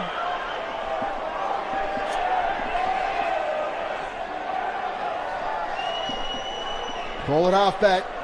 Kicked out from defence there by Dawson, who's been huge today on McCulloch. A couple of Bracknell players run into each other. Nick Mitchell to half-forward. Little kick. Up in the air. McCarty trying to work it free. Players are very tired on the big ground today. 25 minutes gone. 25 points the margin. Redlegs heading for their first NTFA premiership. Big moment for the club. Another chance for a goal for Bracknell. They're inside their 50. Kobe Latham's drifted forward. Little kick from Trifford falls out of bounds. A few smiles and a bit of relief on the face of Corey Goodluck down there. He just signalled to his bench coach staff who was sitting up in the sand and in the box there somewhere, just gave them the punch in the air then, just to let them know that the premiership is theirs. Very happy Brett Mansell down there, been involved with in some premierships in his time. Got a lot of happy coaches at Bracknell. I think there's about 8 or 9 coaches involved in the side. And more coaches than Redline now. I've been wanting to get that out all day. There you go. But it's worked for them, so if it works, do it. Absolutely. Tom Foon takes it at half-back. Gets around, kicks into the centre of UTAS Stadium towards McCulloch. Taking a mark. Handball off now to his teammate in Cocker. One-on-one Harding. Takes the mark. Lee Harding. 3 goals in the last quarter as he pops it through. He won the marking contest there against Trent Page. And the number 10 for the Bulldogs gets his third. The margin back to 20 points. But we are at the 26, nearly 27 minute mark. The margin flatters south a little bit, I think, at the moment, doesn't it, with all honesty? Well, they have kicked, you see, the last 3 goals of the game. Yep. Braknell kicked the first 3 of this last quarter in 8 minutes. And then South responded with the next 3, but it's been a little bit late. Don't think there'll be any more score, David. That's my call. I think there might be. It's been 6 goals kicked. We might squeeze out another minute or 2, but get ready for the siren, Bracknell fans, wherever you are, around Australia, around the world. You're going to be premiers in just a little moment. Still an attack now for South. They've got that clearance from the centre. Fisher, little kick forward. Kick in danger, I think it is. South free kick. Goes away of Lockie Cocker. Kicks to the goal square. Might have been having a shot for goal, in fact. It was offline. One behind. 7-5, 47. 9-12-66. And you can hear a lot of celebrations already. The Braknell reserves players, under 18 players, all their fans in the grandstand. They're streaming down from the grandstand now. Siren not far away. The kick comes out from defence into the sunshine. Out of bounds. Inside 50s groups last quarter. 12 to Braknell, 11 to South Launceston. Pretty even. Those hit-outs, it's 20 hit-outs this quarter to 5. And the man responsible for a lot of those hit-outs is Matthew Dennis. He's competing in this boundary throw-in with Linger. Linger does well this time. Wins it. Little kick to attacking 50 for South. Viney there. Tries to work it free. Josh Holland. Dyer. Kicks up the wing. Get a free kick. Might be going here to Kurt Hibbs. Gets up slowly to his feet. No, it's going the other way, is it? It's going the way of Braknell. That's Jack Triffett. Against Aaron Viney there, just a bit of a wrestle on the ground behind the play. Nothing in it. Up to the wing. Tom Foon. Gets it away to Cody Lowe. Kick smothered. Back to Foon. He's up against 5 red legs. He gets the high tackle. Lucks a fortune. 29 and a half minutes gone. Margin 3 goals. Foon kicks to half forward. McCulloch up against Dawson. And got a handful of jumper there to Bart McCulloch on Dawson. So Dawson wins the free kick. Interesting, he wins the medal, Max. There's a few candidates. There is a few candidates, yeah. One Glenn Dawson might be one of them. Taking the mark. The back of the contest there. Your vote count on that one, Foz? Rory Manson. No, I haven't got a vote today, so that's good. I don't mind that. Here we go now with Aaron Viney. Bounce eludes him. Jack Triffett can't pick it up. Siren to go any second now. Dylan Johnson breaks out of a couple of tackles. Perkins is tackled by 3, holding the ball. That's the story of the day. They have just gone hard in the tackling. And Perkins is not getting up, and we've got 50 metres. Might have 2 50 metres backs. Against Jacob Lesky. Okay. The umpire held up 2 fingers, so I'm presuming that means 2 50s. I think it was verbal abuse by Lasky to the umpire. Okay. But what else can you expect? He took on 2 or 3 blokes. He ducked his head. Yeah, it was too high, but he had prior opportunity. That's right. You duck your head, it's prior. Jack Dyer. He'd have to be in the mix for the medal, there's no doubt about it. He's been marched up the ground to about 30 out. There it is! It's all over! Braknell are premiers for 2021 in the NTFA Premier Division. Their first premiership in the NTFA. Congratulations to all involved Braknell Footy Club. The shot for goal missed, by the way. It was offline. One behind. Braknell win by 20 points here at Newcastle Stadium. 9-13-67. South Launceston 7-5-47. Got Tony down there at ground level. We'll see if he can grab a word with someone. It might be hard because after such a long premiership drought, they'll be so excited. Good sportsmanship. Coaches shaking hands. Aaron Viney shaking hands. It's good to see. The 2 security guards I've got here today, Dave, are struggling to maintain the crowd staying off the ground. Yeah. In fact, I think they may have lost the battle because they are streaming onto the ground. But nobody's trying to stop them, so maybe there's been some agreement there. I'm not sure as the whole grandstand's emptying, so I'm not exactly sure. I think the agreement is we're going out regardless. Yeah. Now, I'll keep my eye on Tony here. Trying to get a word with Matty Dennis after the game. Here's Tony. Tony, if you got Matthew Dennis there. Matt. Thanks very much. Yeah. Great game for yourself. Great game for the club. Fantastic, isn't it? Yeah, mate, great feeling. I mean, to come down here and be involved with such a fantastic club was enough in itself. And then, you know, you see all the hard work that goes in behind the scenes, and to sort of get the reward for effort for the not only the players but everyone else involved in the club. It's been a long time, so we're absolutely rapt. Yeah, and you had a great game yourself, heaps and heaps of heat out, so absolutely dominated that. But you also took the ball out of the air several times against the opposition rucks. That must have annoyed him a bit.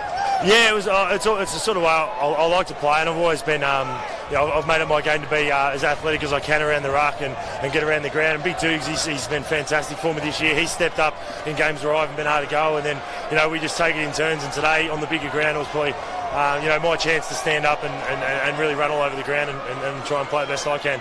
And to be fair, you had a fairly good game yourself too, particularly that third quarter. Yeah, I'm pretty happy with my game. I sort of hurt myself a little bit there, and I was sort of knocked myself around. I was wondering if I was going to be able to get back up, but I think just that desire and that hunger to play in a premiership, it just keeps you going, and that's what it's all about. All right. Well, thanks very much for joining. I'll let you get back and join in with the boys. Congratulations. Have a great night. Thank you very much. Cheers. Thanks to Tony Webb there. He's down there with Matty Dennis, and it's a sea of red and white out on the ground. We'll have the presentations very soon. And the premierships after a long drought, Maxie, are often the best, aren't they? Yeah, well, they are, Dave, and can't recall. We mentioned earlier before the game, I think it was about 1997 or something was our last premiership. So that's a long, long time, and it's a different generation of players as well. So the guys who are supporting the club now, and committee member and all those type of people around the club, are the ones who are probably playing when the last time it happened. So great for the community, great for country footy clubs, just to show that there is hope. You're not just making the numbers up. Fantastic effort. They had some really good four-quarter contributors throughout the course of the game. And to South, they'll lick their wounds. Their unders won, so there's a good little bit of young depth coming through there, which will no doubt see a lot of those playing seniors in 2022. But today it belonged to Braknell, and 9-13, 67 to 7-6, 48. Tony's got somebody down there. I think he might have. Who you got down there, Tony? I've got Corey. Good luck with me. Well done, Corey. Great day for you. Yeah. Personally, as a coach and as a club. Oh, mate, I couldn't be any prouder than just not the playing group, but the whole club and the whole town of Braknell. They deserve this. We haven't won a premiership in this league before, and we broke the drought. 23 years, I think, 1997. And we put a lot of hard work into this year, and I tell you what, it's paid off for all the guys. Couldn't be any more prouder than everyone. And you had a great game plan going today. Yeah, we did. We set out on the start of the week. We've done it the hard way to get here. We had to start off at fourth, and we didn't really think about this game too much. We just got over Longford, and we just said at the start of the week we worked out something that could probably beat South. And full credit to my coaching staff that stuck to their guns and believed in it, and fully worked out, paid off today. And the big fella had a fantastic game for you. Oh, I tell you what, a lot of people say money well spent, bloody overseas. He was dominant today. The whole team, the big fellas, Sam Douglas, me, Dennis, Jake Hewitt, exceptional. Josh Holland, everyone played a good game. There wasn't a single passenger or player, so it was really great. Great. Well, congratulations. Thanks for coming over and having a word with us. Thank you. Get back to the boys. Thanks, mate. Appreciate it. That's Tony Webb down there with Corey Goodluck. Sorry, Maxie, interrupting. I'll keep interrupting if Tony tells someone. No, that's okay. That's good. We love to listen to the guys down there on the ground, don't we? And the raw emotion coming from Corey. Well done, Corey. Great effort taken on coaching at, I think he's about 26, 27 years old now. Oh, he's probably, about 26, 27. And he's had some good people he's set up around him, like I said earlier, a lot of people around him, but it's worked for them, which is good. Sometimes it can work against you because of the different influences and different thoughts and different personalities, but it worked well for Braknell this year, so congratulations to them. It's interesting what he said there about the game plan. That they didn't panic, and they just sat down and they thought they had a game plan that could do the job, and they executed it.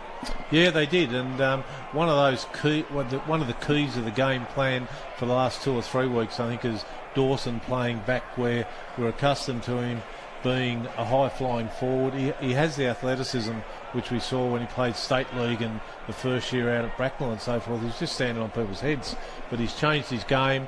He nullified Big Bartholomew today, and that was certainly went a long way towards their win. Well, Rick Fontaine is inviting people to move over to the podium.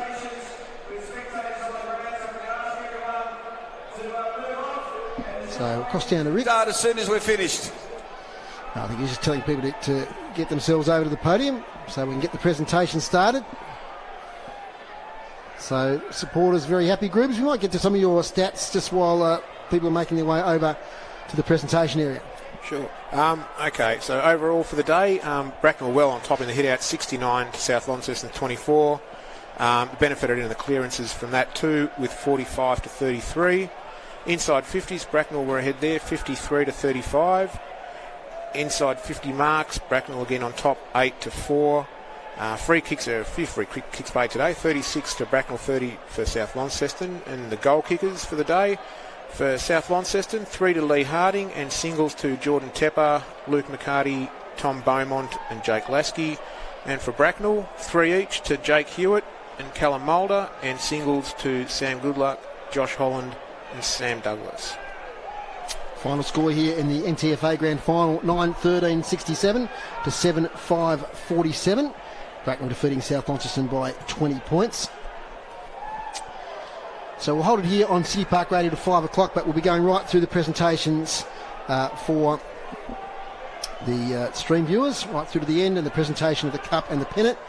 But just a notice to our City Park Radio listeners that we'll finish up in about 3 minutes' time. And we've got Reeling in the Years as the next program coming up at 5 p.m.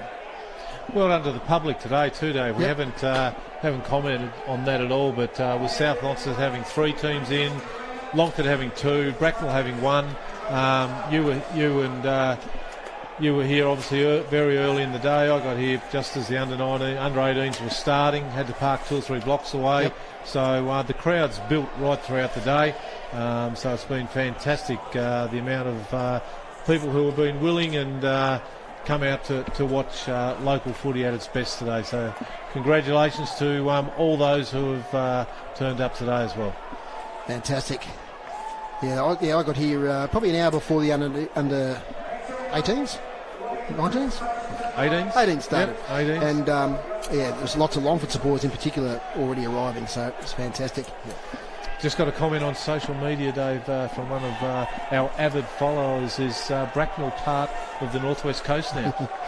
Well, I mean, they were smart with their recruiting, there's no doubt about it. They targeted experienced, tough finals players. I mean, Josh Holland, one of my favourite Josh Holland memories is the 2015 State League Grand Final down at Launceston Arena, where he kicked a goal from the boundary and just used that experience. Even back then, he was probably into his early 30s at that stage.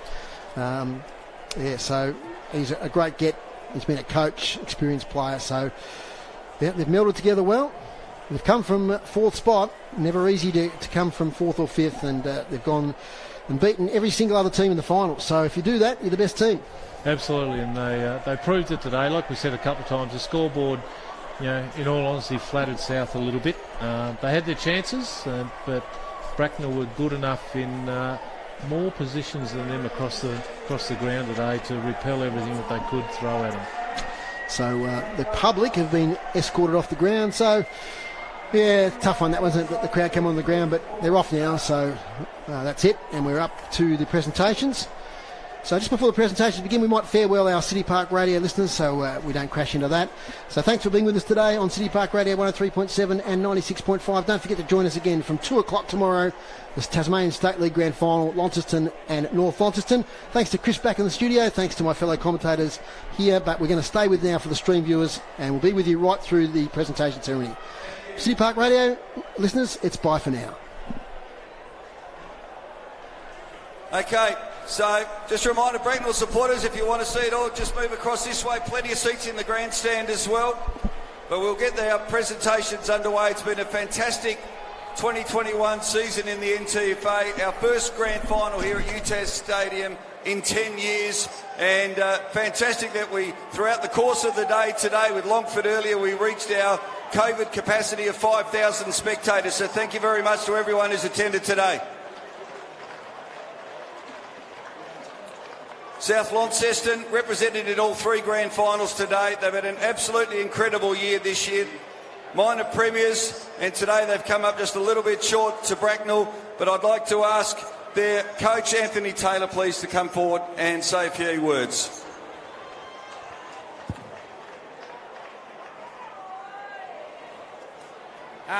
Firstly, well done to the Braknell boys. You thoroughly deserved your win. You epitomised what grand finals are about. You were tough and hard. And you deserve your win. In the off-season, you went on a recruiting drive, and it's not just about the recruits you get, but the quality of people, and you thoroughly deserve your win, so well done. Great crowd, thanks for coming. We're back where we should be. Well done to the NTFA, and thanks to the umpires, and to our guys, heads up. We fought it out. We have had a great year, and, don't take tea. Just keep your heads up, boys. Thanks to our supporters as well. Means a lot. Thank you. Thanks very much. Anthony Taylor, Senior Coach of South Launceston. Now we want to acknowledge our umpires for today, and they'll get a memento to take away after playing their part in this year's grand final. So I'd like to welcome them individually to come and get their medallion. Firstly to our goal umpires, Jeremy Ware and Doug Nankervis.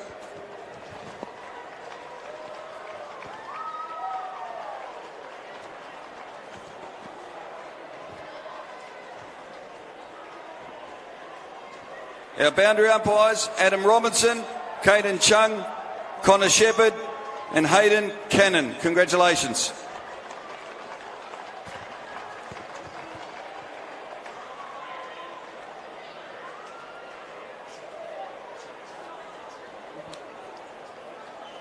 Now to our three field umpires in the Senior Grand Final for 2021. Congratulations to Andrew Hinkston, Gary Kane and Hayden Shepherd.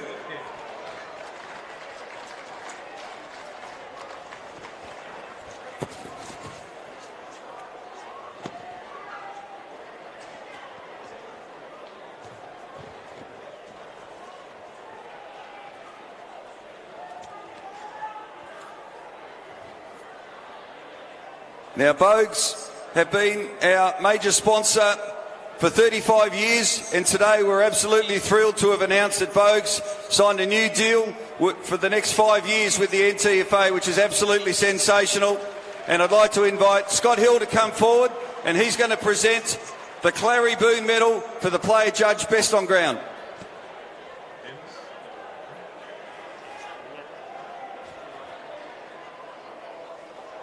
Clary Boone medalist for 2021 Grand Final is Josh Holland.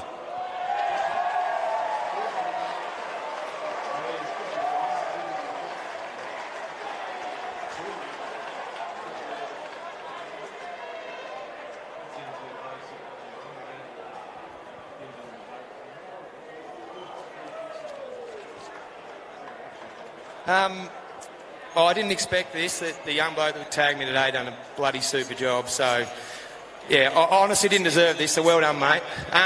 Thanks to South Boys for a good hard-fought contest. Fortunately for us, we were too good on the day. So, thanks to our boys too. It's been an awesome year. Great experience for me. I mean, I've been at a few clubs, but this club epitomised what determines to win a premiership, and the hard work they've put in. Corey, as a first-year coach, has been unbelievable, so credit to you, mate. And I guess we better have a few beers. Thanks, mate. Thanks, Josh. Congratulations.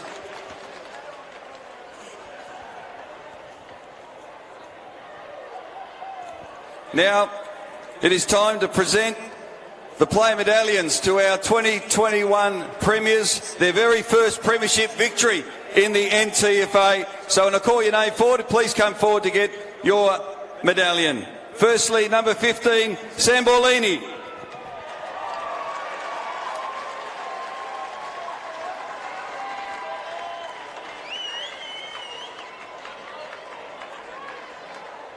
We won't make you walk the stairs.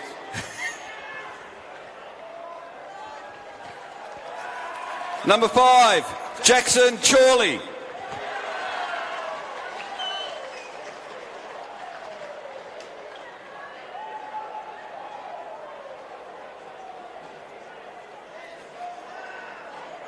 Next up, number 30, Glenn Dawson.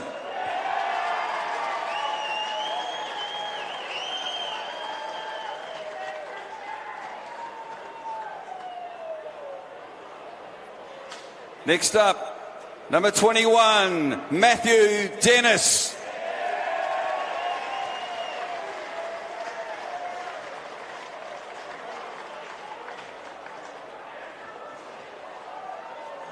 Number 25, Sam Douglas.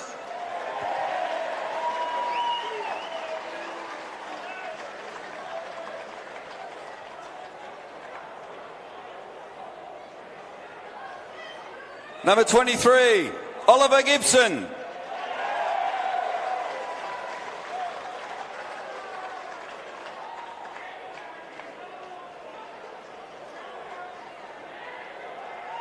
Number 4, Samuel Goodluck.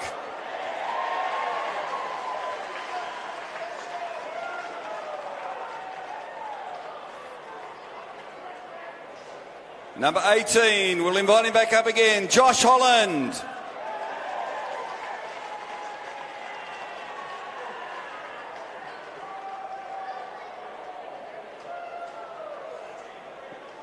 Number 6, Jacob Hewitt.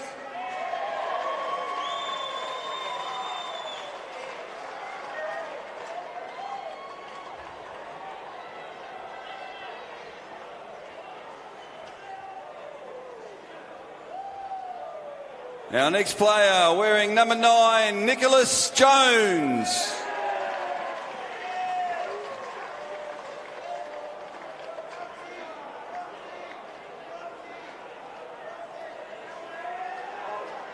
Wearing jumper number 1, Edward Keach.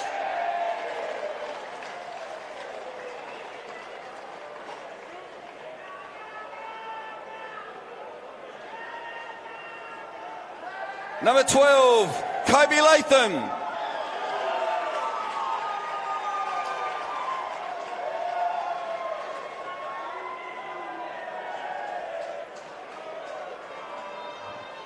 Let's hear it for number 7, Nick Mitchell.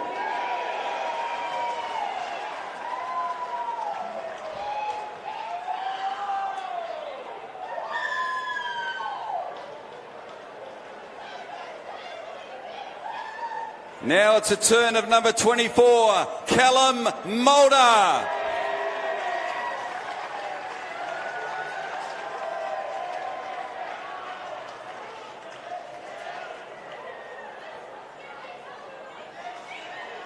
Number 75, Keeper Newton.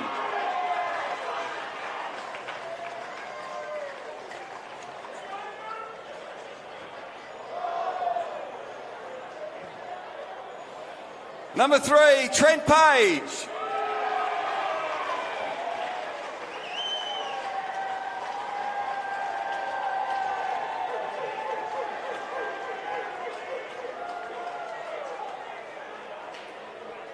Number 19, Lachlan Pern.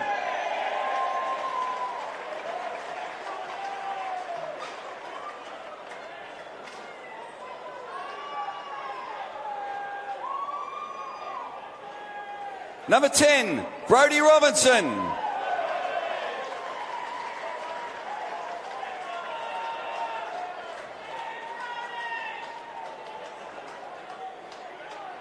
Next up, number 8, Jack Triffett.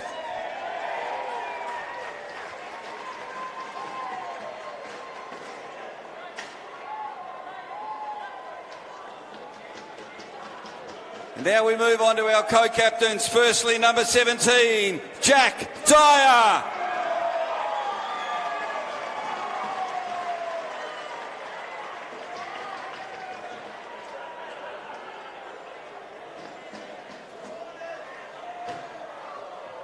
Number 37, William Fisher.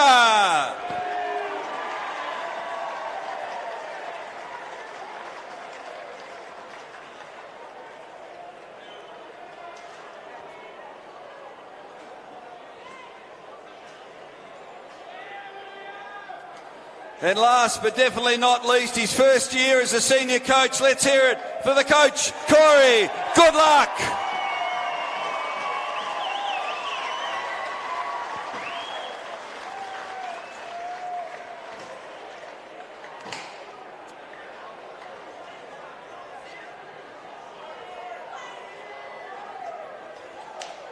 Firstly, I'd like to thank South. I've got a lot of respect for you guys. I've got a lot of respect for Ant Taylor and Spreader and Viney and everyone. Bobby, it was a great club.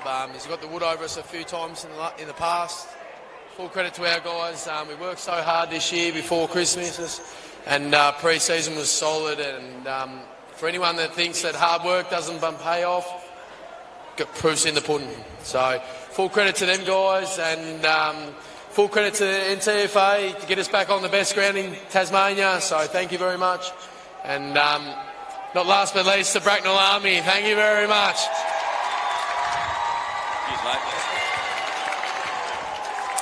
Well done, Corey.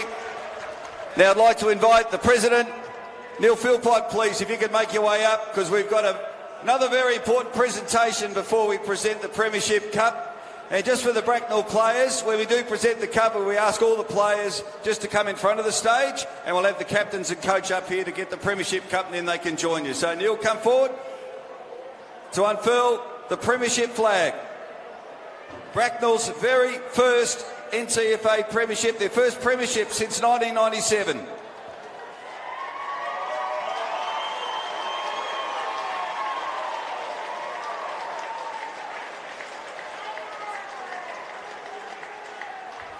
All right, so if we can get the Braknell players to come just to the front of the stage, we'll get the captains and Corey to come up onto the stage.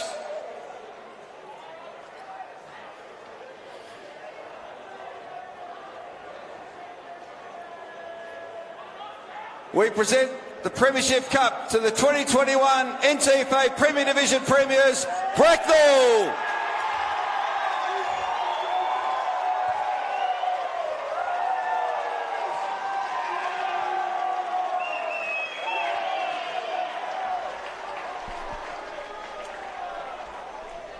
Well, congratulations there to Braknell Footy Club, and they are the premiers in NTFA Premier Division for 2021, their first NTFA Premiership.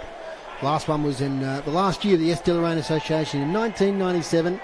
So congratulations to Neil Philpott, Corey Goodluck, the committee and players of the Braknell Footy Club, as they make their way now towards their supporters. And it's nearly time to wrap up our coverage of the grand final. Maxie, it's been a pleasure to be with you this afternoon. It's been great fun, Dave.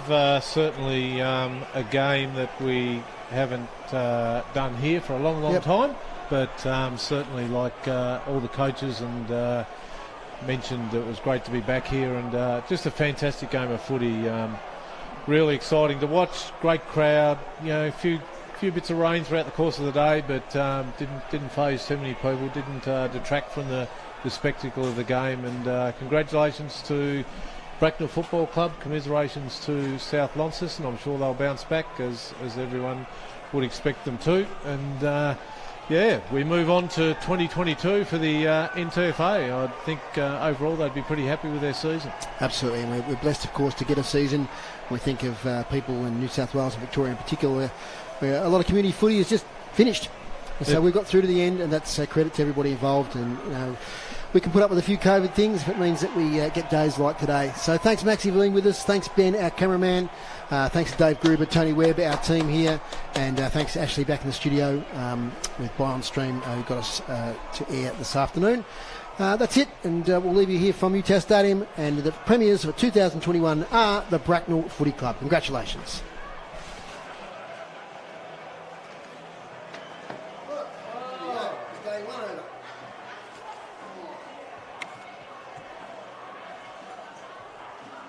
It's interesting footy, it's not as free flowing.